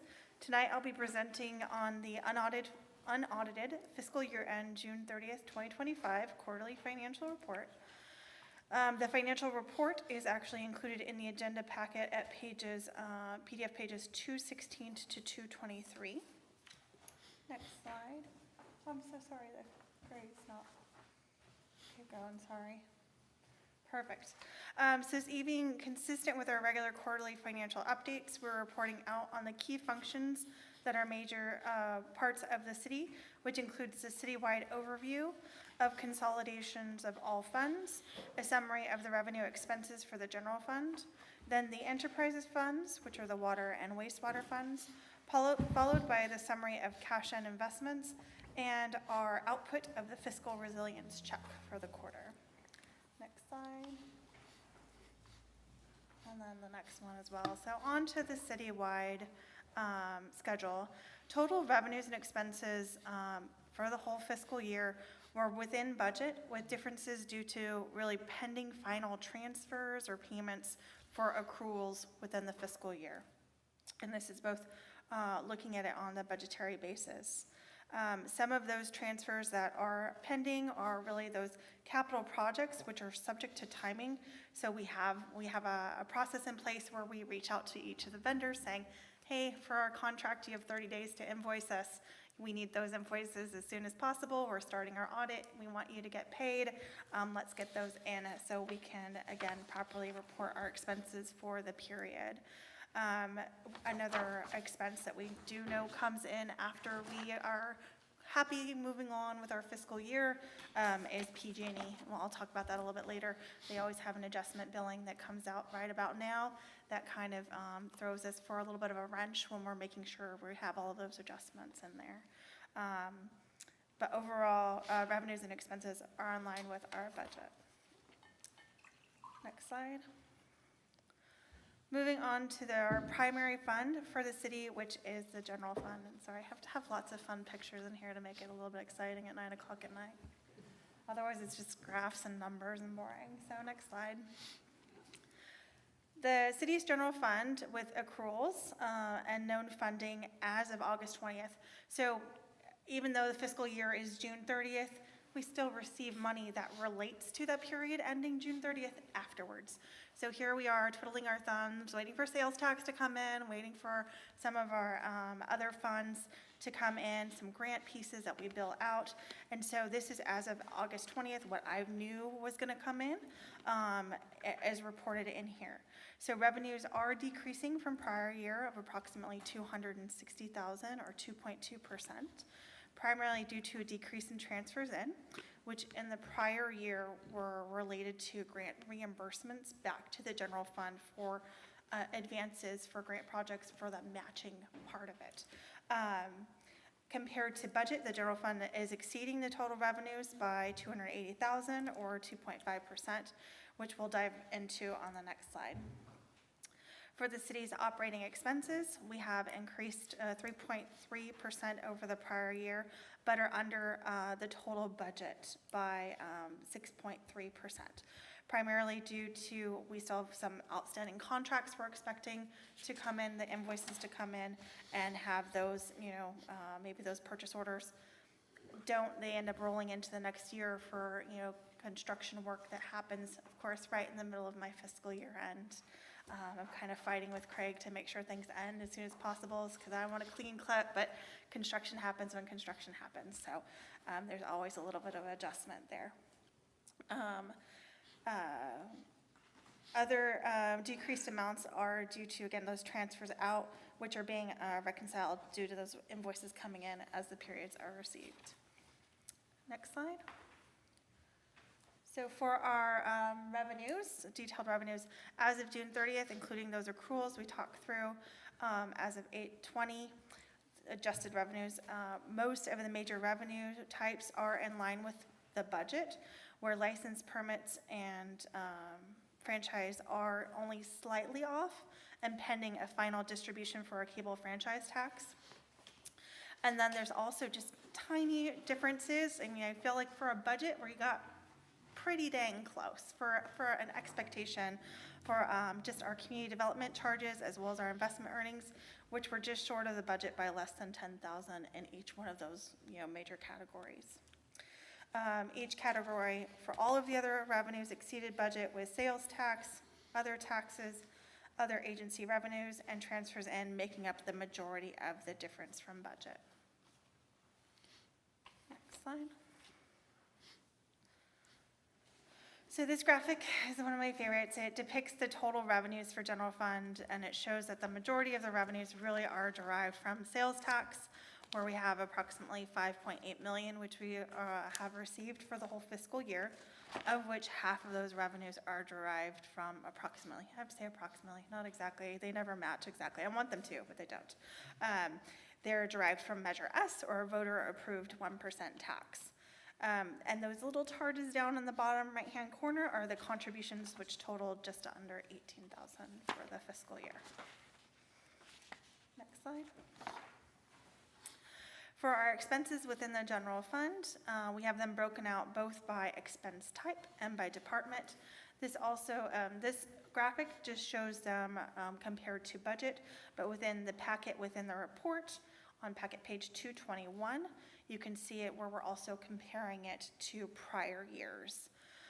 When comparing the expenses to prior years, overall expenses have decreased by 6.4%, of which the majority was due to transfers out. We had projects we were working on. We're transferring fund for grants, capital projects, like I said, and due to the timing and scope of those projects, we were using more general funds for those at that time, and so we had higher transfers out. Staff are still aware of some pending adjustments and billings, like I said, from PG&E, which we should be receiving shortly. So again, these are unaudited numbers. We're continuing to work towards finalizing as much as we can, but right now this is, we feel fairly confident that this is where we are. Next slide. Moving on to our enterprise fund, which for the city include the water and wastewater fund. Next slide. Overall, the revenues and expenditures are in line with budget. We're both exceeding the prior years and the budget for both funds. For expenses, while the total expense is less than budget, the expenses for primarily the aqueduct, which is the purchases of water from Sonoma Water, the wastewater treatment, and then the salaries and benefits are exceeding on a budgetary basis, but overall within the budget for the total, we're in line. So those were definitely higher than expected within those different categories. And we're going to continue to monitor those and look for maybe possible adjustments to make sure our budget going forward for 25-26 and 26-27 are in line with future projections based on our now known expectations of summer usage and consumption going forward. Next slide. So just like any business, the city cannot operate without successful management of and availability of cash. The city readopted our investment management policy at our June 10th meeting, which continues to instruct how we will continue to monitor and maintain our cash investments of funds. So included in packet pages 244 to 248 is the quarterly investment report as of June 30th. Next slide. With a total cash and investment balance of approximately $18 million, of which a majority is held within our CAMP account, which is a liquid pooled investment fund, which is earning a yield as of June 30th of 4.4%. And then we have our laddered investments, which are held within the U.S. Bank account, which is approximately $6 million. And those are laddered investments out within a 5-year scope, which include treasury notes and highly secure certificates of deposit. During this quarter, the city earned approximately $160,000 in investment returns.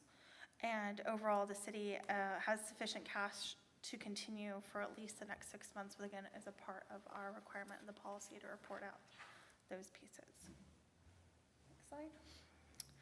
So these graphs, and also included in the financial report, depict the total cash and investments broken down by each of the funds, which hold a portion of the pooled cash and investments, as well as the allocation of composition, as was discussed on the previous slide. So you'll note that a majority of it is held in that general operating, so our general fund, followed by, we have some special revenues, water and sewer funds. So I have to apologize. The last 2 slides in the posted packet were not the updated slide deck that I had, so apparently it was an older version that hadn't been saved. So they are included here and will be provided online, but they are just representations of what was provided in the fiscal resilience evaluation, which was included in packet pages 240 to 243 in the agenda packet. So overall, there were no items listed as red, but we have some items in yellow. So those are within the water and wastewater funds. So within the water fund, we have that same yellow that's holding out there on that, item for the change. And then we have 2 new items. I think one of them's new, the other one's not. It's the increase in expenses from prior year, which is primarily driven by wastewater treatment, legal insurance, and salary and benefits, as we talked on the water and the wastewater section of the expenses for the year.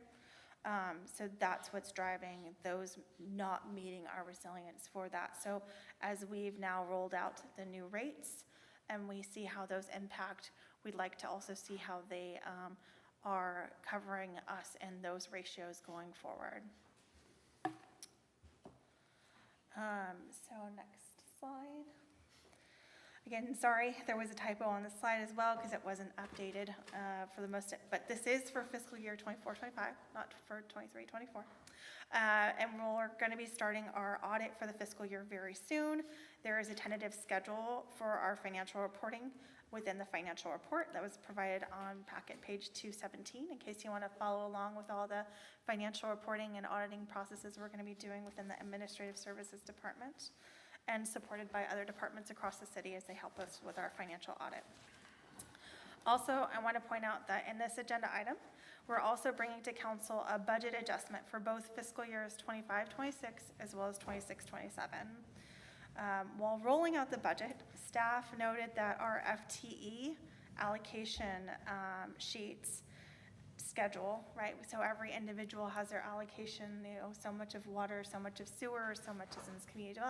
We had missed an allocation that we had corrected to correctly piece some staff time to code enforcement because we are spending more time outside of just our contract services that go to code enforcement, but staff time as well. And so we wanted that to be properly reflected for both of those budget years for that allocation, of contract services, because that's how we proportionally allocate all of those expenses going forward, as well as our payroll costs. So within the packet, staff have provided the proposed budget adjustments on packet pages 249 to 254. That's for fiscal year 25-26. And then for 26-27, it's packet pages 255 to 260. So I know that was a lot of numbers and it's a little late, but with those adjustments to the budget, bring it to council, even though it's within the same fund, it has 2 different departments. There's no fund balance impact. It does not increase expenses. It just shifts it from one to the other. So And that's the conclusion of my report, and I'm happy to take any questions. So my first question is about that budget adjustment. You're informing us of it. You're not asking us to approve it. I am asking you to approve it by motion. Okay. Since that's not mentioned in the item on the agenda, is that something we It's can the actually do? Staff report. I think it's in the recommendation. Is Yeah, it? Okay, sorry if that was all right. missed. It's not in the title, so. Yes. I- Yeah, Missed it in the title. it is germane to the agenda title, though, so I think it's okay. Okay. Okay. Yes, okay, got it. Thank you. Okay, so questions or comments? No, questions. Just questions. Yes, go ahead. Angela, I can't remember, what is our procedure or policy for updating the fiscal resilience indicators? I can't remember. It's set forward in our policy that we will do it and what indicators we would likely look at, but I could take any guidance from you guys as to how to implement that, because it is not strict as to what exactly it will be looked at, just that they will be looked at and brought to council. Okay, the reason I was asking is, month before last, we had a presentation from the Sonoma Water, and it appeared based upon that presentation that our old thought of 4 to 6 budgeted rate, based upon some deferred maintenance and the direction that they're going in, that it doesn't sound like we're going to hit that at all. So I was wondering what the process would be for us to possibly, revise that number. I think it would just be hearing from council or we can bring it back at the next one, a new proposed number that we think should be going forward, that we should be budgeting for and accounting for, and making sure it's underneath that as a tracking mechanism. Yeah, I just don't feel like we're going to hit 6 for a very long time, and so I feel like we need to adjust our expectations. But that's all tied in with the rate study, right? That to actually set the utility rates. I think if we just tie them to what the rate study says that we assumed, Yeah. then that would be a good use of an indicator, right? If you start seeing it above, if the water agency is actually charging us more than we assumed in our rate study, it would flag it as yellow, at least up to some threshold, might go red, but I think that would be the point, right? Is just to elevate that for the council and the public, that the water agency is, charging us more than we've assumed in our rate study. So that, it's one component of the rate, but it's a large component, and so that could start having a cumulative effect if it continues for multiple years. Councilmember Sparks. Just making sure I understand, so we actually don't want to change the assumption that's on the indicator, because that's still what is in our rate study. So what we really need to change is change our rates, do a new rate study at some point, and then that's going to change it on the indicator. Is that? Well, I think as long as as I understood it, as long as the indicator, the threshold in this is consistent with what our rate study assumed, then that would be the flag for the council and the public to know that, in addition to the annual process that we talk about it, but it would be, you'd see it, that the water agency is charging us more for water than we assumed. Right, so I'm not sure that the 6% is what's in our rate study. If that wasn't, that 6% was there because for a very long time, that is what we were trying to go for, was 6%. So do we know that? Is that 6% what's in our current rate study? I believe that our actual rate study was a little bit higher than that. I thought it was close to 10, I think. Yeah, I think it was a little higher, because we'd have to verify it, but I thought it was a little higher than 6 because we were trying to get some separation from the water agency, as I recall. But, yeah. I like tying it to what's in the rate study. I think that- Right, well, the number in the indicator says budgeted rate, so that should just be what's actually budgeted. Right, right. So next year it should adjust without us doing anything, if we adjusted for 25.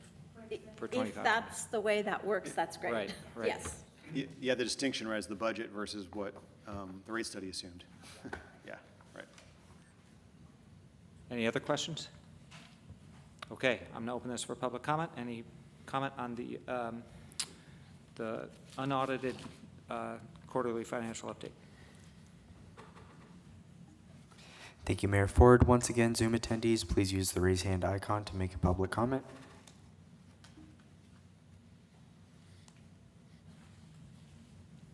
Seeing no hands, Mayor Ford, that will end public comment. All right. Back to the council for any further discussion and a motion to adopt that budget amendment. Make a motion that we adopt the budget amendment for fiscal year 25, 26, and 26, 27. Second? All in favor, say aye. Aye. Any opposed? Any abstentions? All right, that carries unanimously. And that brings us to our land acknowledgement and Pledge of Allegiance. So at the end of our meeting, we'd like to do these two items. I invite you to stand and join us. The City of Cotati recognizes that we're on the ancestral lands of the Coast Miwok, who are the original caretakers of this area. We respectfully acknowledge the indigenous peoples who have been stewarding and maintaining a relationship on this land as knowledge keepers for millennia. This acknowledgement does not take the place of authentic relationships with indigenous communities, but serves as a gesture of respect to the land we are on. And now the pledge. I pledge allegiance to the flag of the United States of America and to the republic for which it stands, one nation, under God, indivisible, with liberty and justice for all.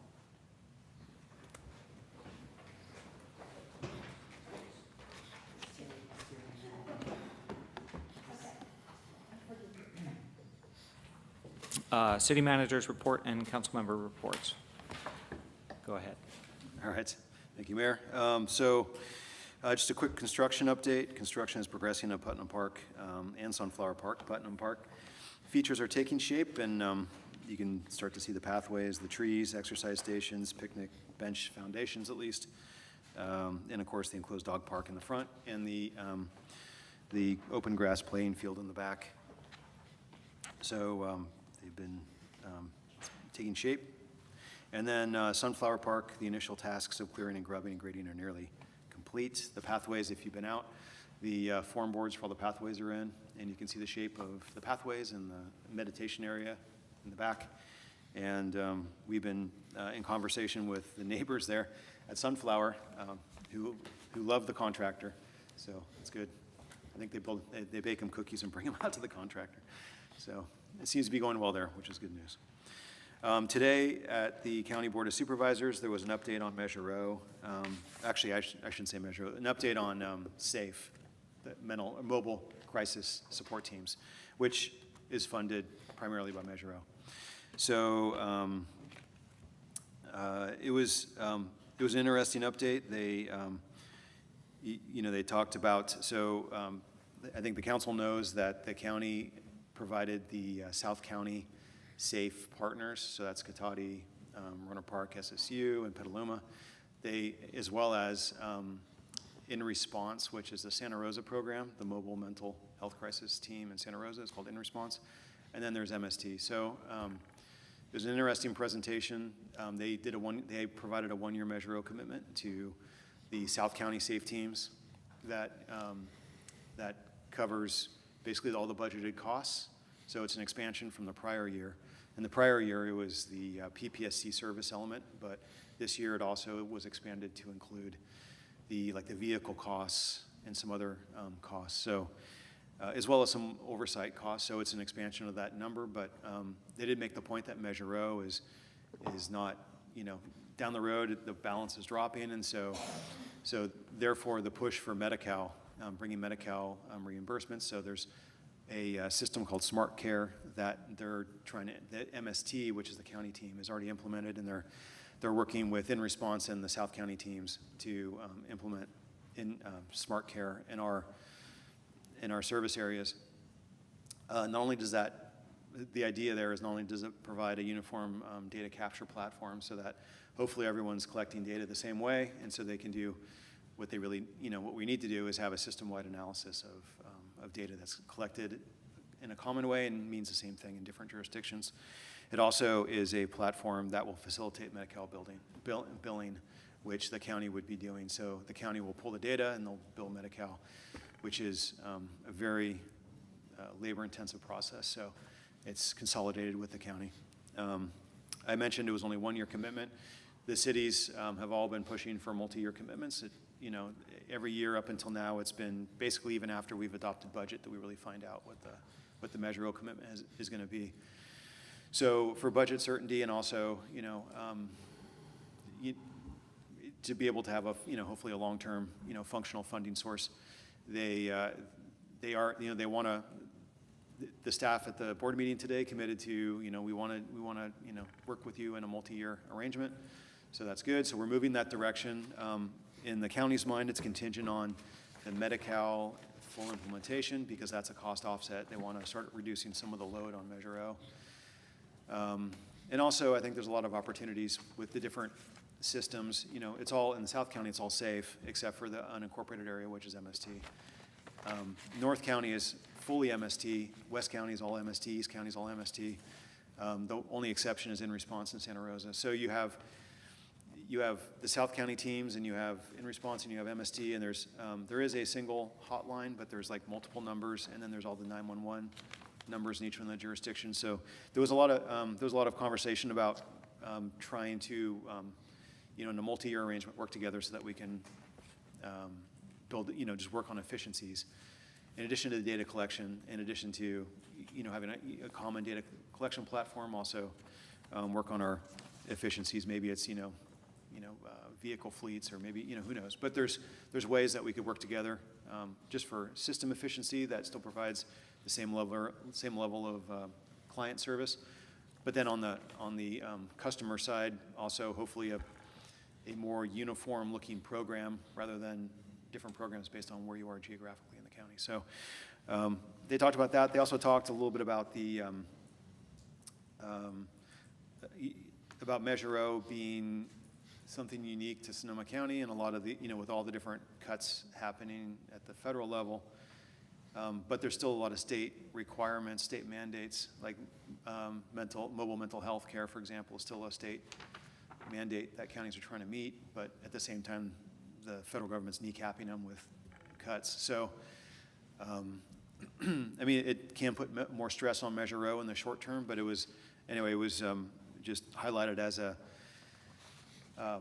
real positive for the county that we're at least able to keep our nose above the water and, not having to deal with some of the other issues some other counties are dealing with right now. So anyway, that was interesting. And then just a quick look ahead, some of the things that we have coming up. I mentioned earlier that we were the first city to have fully compliant impact fees in the county. I will say that we're also working on the transit-oriented community policy, and Noah and his team are busily working on that, and we plan to have workshops in September for that. So council meeting, we're shooting for hopefully the end of September, but that's still a little bit, we're still trying to nail those dates down exactly, but we are well ahead of the rest of the county in that conversation. So again, we'll be probably the first in the county to have those kind of policies in place. So, people will be looking at our policies to see what they want to do. We also have the park rules update coming up, and then the microgrid project should be coming back shortly too for another conversation. We have on the recreation side of the house, we have a new free memoir writing class that started this week, and will continue Tuesdays from 9:30 a.m. to 12:30 p.m. in the Thomas Page Room. It is free to attend, and you can join at any time. It's available for adults of all ages. Offered through the Santa Rosa JC, but it's geared towards older adults. And registration is available on either online or on site. We also have other fall classes that we partner with the SRJC for, including storytelling. These are free storytelling classes, free Zumba Gold class, both geared towards older adults. We have We have 2 other Zumba Gold classes, just independently, that we have independent of the Santa Rosa JC. We have Aikido, Children's Theater, Children's After-School Enrichment classes at the ranch, Ronda Flitti Ranch. And at the end of September, a new Strength and Balance class designed for seniors that we're starting up. The Farmers Market continues through the end of September, every Wednesday, 4:30 to 7:30 in La Plaza Park. September 20th, we have a couple things. It's going to be a busy day coming up. We have Grub in the Hub. It's our food festival in La Plaza Park from 3 to 7 p.m., followed by a movie in the park, which is Ratatouille. It has to be food themed. So that's happening on September 20th. And also, earlier that same day, on September 20th, is our annual Creek Week Cleanup Day on the Laguna de Santa Rosa Trail from 10 a.m. to noon. And we have, as last year, we'll have staff stationed at Gravenstein Way, Benson Lane, and Pocket Park to provide materials to help clean up the creek. And you can sign up online for our programs and events. And I'll just end it there, but I'd be happy to answer any questions if there are any. Is there a timeline for communications going out about the Cotati Week to people to know to show up for volunteerism and stuff? We are, with the September newsletter, I know, we're putting that in the newsletter. Okay. And then there'll be other communications more, like closer to the actual event, like online type social media communications. Thank you. The TOC policy workshops, will those be available, or is there a place we can get information on the outcomes of those? They will actually be at the council, but It's planned with the city council and planning commission. What? It's going to occur as a city council meeting, as a workshop, yeah. but on a regular date, so not a separate meeting date. It'll be on one of the regular calendars. All right, council member reports. Let's start down at this end.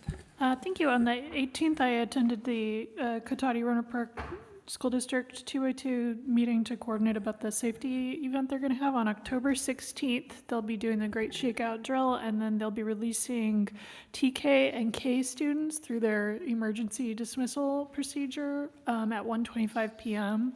That's going to be just at Thomas Page Academy and University Elementary at La Fiesta. So we'll be sending out a notification about that in the newsletter, just letting people know it's a drill. Don't panic. There's going to be a lot of traffic on those days. That's all I have to report.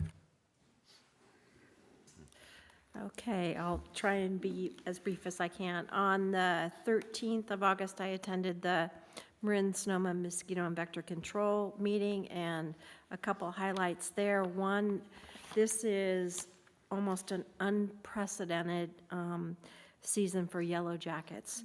They had already, by August 5th, received 2,700 calls for the staff to come out and do that, and they've never had that. And usually, they said the Yellow Jacket season, usually they don't get calls until September, and they'd already had that many. So lots of Yellow Jackets, and they'll come out and help with that.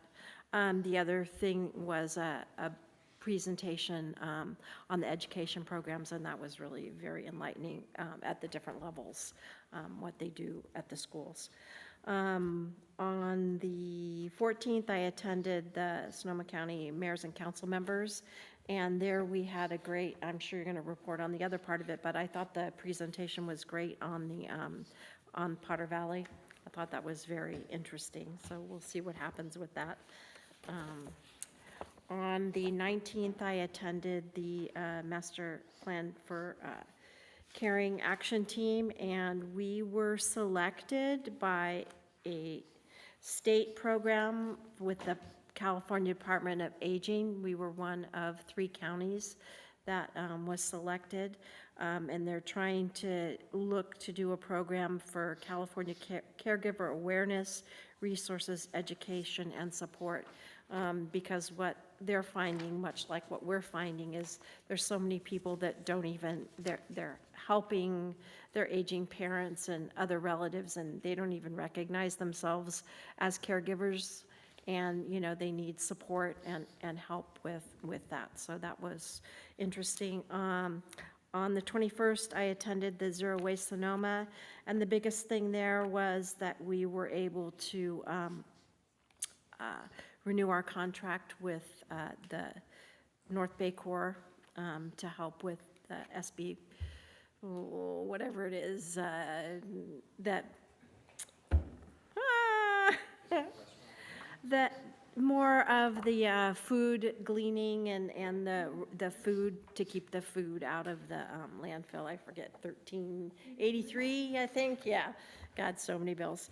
On the 21st, also, we hosted here in the Katati Room, the Beneath the Surface, and that was great. It was good. There was a lot of really good questions, and there were over 10 vendors there. So people were actually able to go see different things, and they had the computers up for people that had questions about their specific lots. They could pull those up and look at that. But it was really good. There was probably they got more RSVPs than were there, but there was probably at least about 75 people there. They got over 100 RSVPs, but as you will recall, the 21st was that super hot day, so I think that kind of kept folks away from that, and appreciate staff making sure that everything was as it should be in the room, and it was a great turnout, and that's all I have. Nice, thank you. I have three things. On the 14th, I went to the Mayors and Council Members Association, and at the board meeting, we had a presentation from Santa Rosa's Police Chief and Community Development Director about their efforts to combat illicit massage parlors. So I just got to sit back and look smug, because we did that 14 years ago, and we are one of only 2 or 3 jurisdictions in that county that don't have any sites listed on the places you go if you're looking for illicit massage parlors. So, but they were mostly sort of walking us through what their approach was. They identified something like 130 massage parlors in Santa Rosa, some of which are legitimate massage parlors. And so they've got a lot bigger problem than we did. But they were pointing out that as they push them out, they'll look for other jurisdictions, so be on the lookout. Was kind of their message. And so we might have a look at how we're doing at our checking on permits and things like that. On the 19th, I was invited to the first event of the United Nepalese of California, which coincided with their celebration of Tej, a major festival, and it was a whole lot of fun. And I had no idea there was such a large and thriving Nepalese community. Councilmember Sparks attended one of their celebrations previously, I believe. Did you?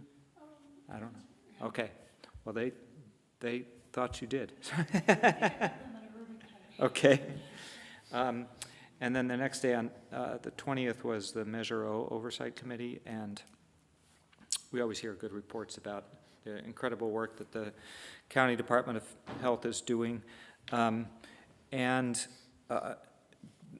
I got a lot of updates about the Measure O funding in particular, and how that fits with all the crisis response teams like SAFE, and it appears that the Board of Supervisors has set up 2 distinct ad hoc committees, one that's specifically about Measure O, and another one in response to the city's joint request that we all did to have more focused conversations with them about mental health and homelessness. And so those are 2 different ad hocs that don't overlap, and of course they can't talk to each other because of Brown Act. So who knows what'll happen. So there are 2 ad hocs now we can talk to of the county supervisors. Okay, that's it. Who's on the ad hoc? It's Gore and Corsi for the Measure O one, and Hopkins. Board and, member, board supervisors. Yeah, Okay, okay. ad hoc committees of the supervisors, 2 supervisors each, right. Okay. Okay. So I joined, on the 14th of August, I joined as Councilman Savage, and we went to the Katati Library for a Peanuts statue ribbon cutting. Lots of fun for me. And that evening, SCMA general meeting, Cloverdale, and a lot of us went that evening. On the 15th, I went to the Cal City City Pack for the North Bay with City Council Member Harvey, sorry about that. And then 22nd, just last week, I went to the ranch for a flower bouquet and tea party that they had. So I put together little flowers and had some tea and goodies there. So that was fun. So that's what I did this week. Thank you.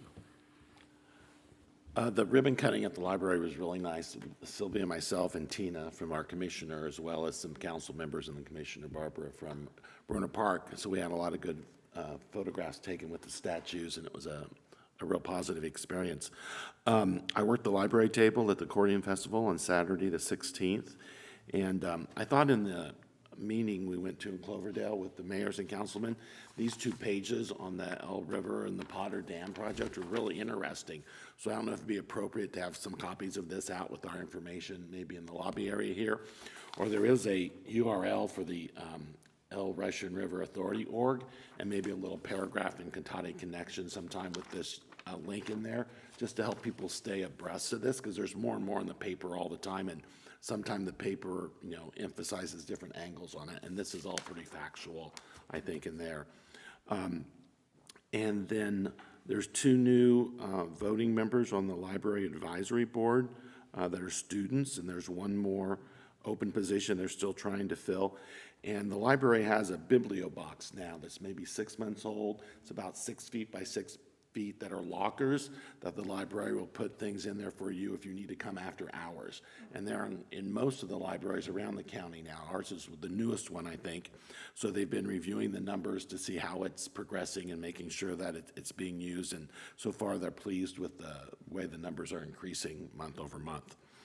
And then just to keep an eye out in the September Cotati Connection, there's going to be an insert from the library about the activities for fall, and the Sonoma County Library Association funded and paid for that for us. So we've coordinated with the city to have that inserted, and we hope to do this on an annual basis, probably more in the spring, to highlight all their summer programs for kids in Cotati and Rohnert Park. Great, thank you. Was there information received after the agenda was posted? Yes, there was. Most of what was received was available here in print in the chamber tonight. There were a couple items received very close to the meeting, as well as a public comment received during the meeting that will be uploaded to the HTML agenda tomorrow. Thank you. Great, thank you. And with that, we're adjourned at 9:52.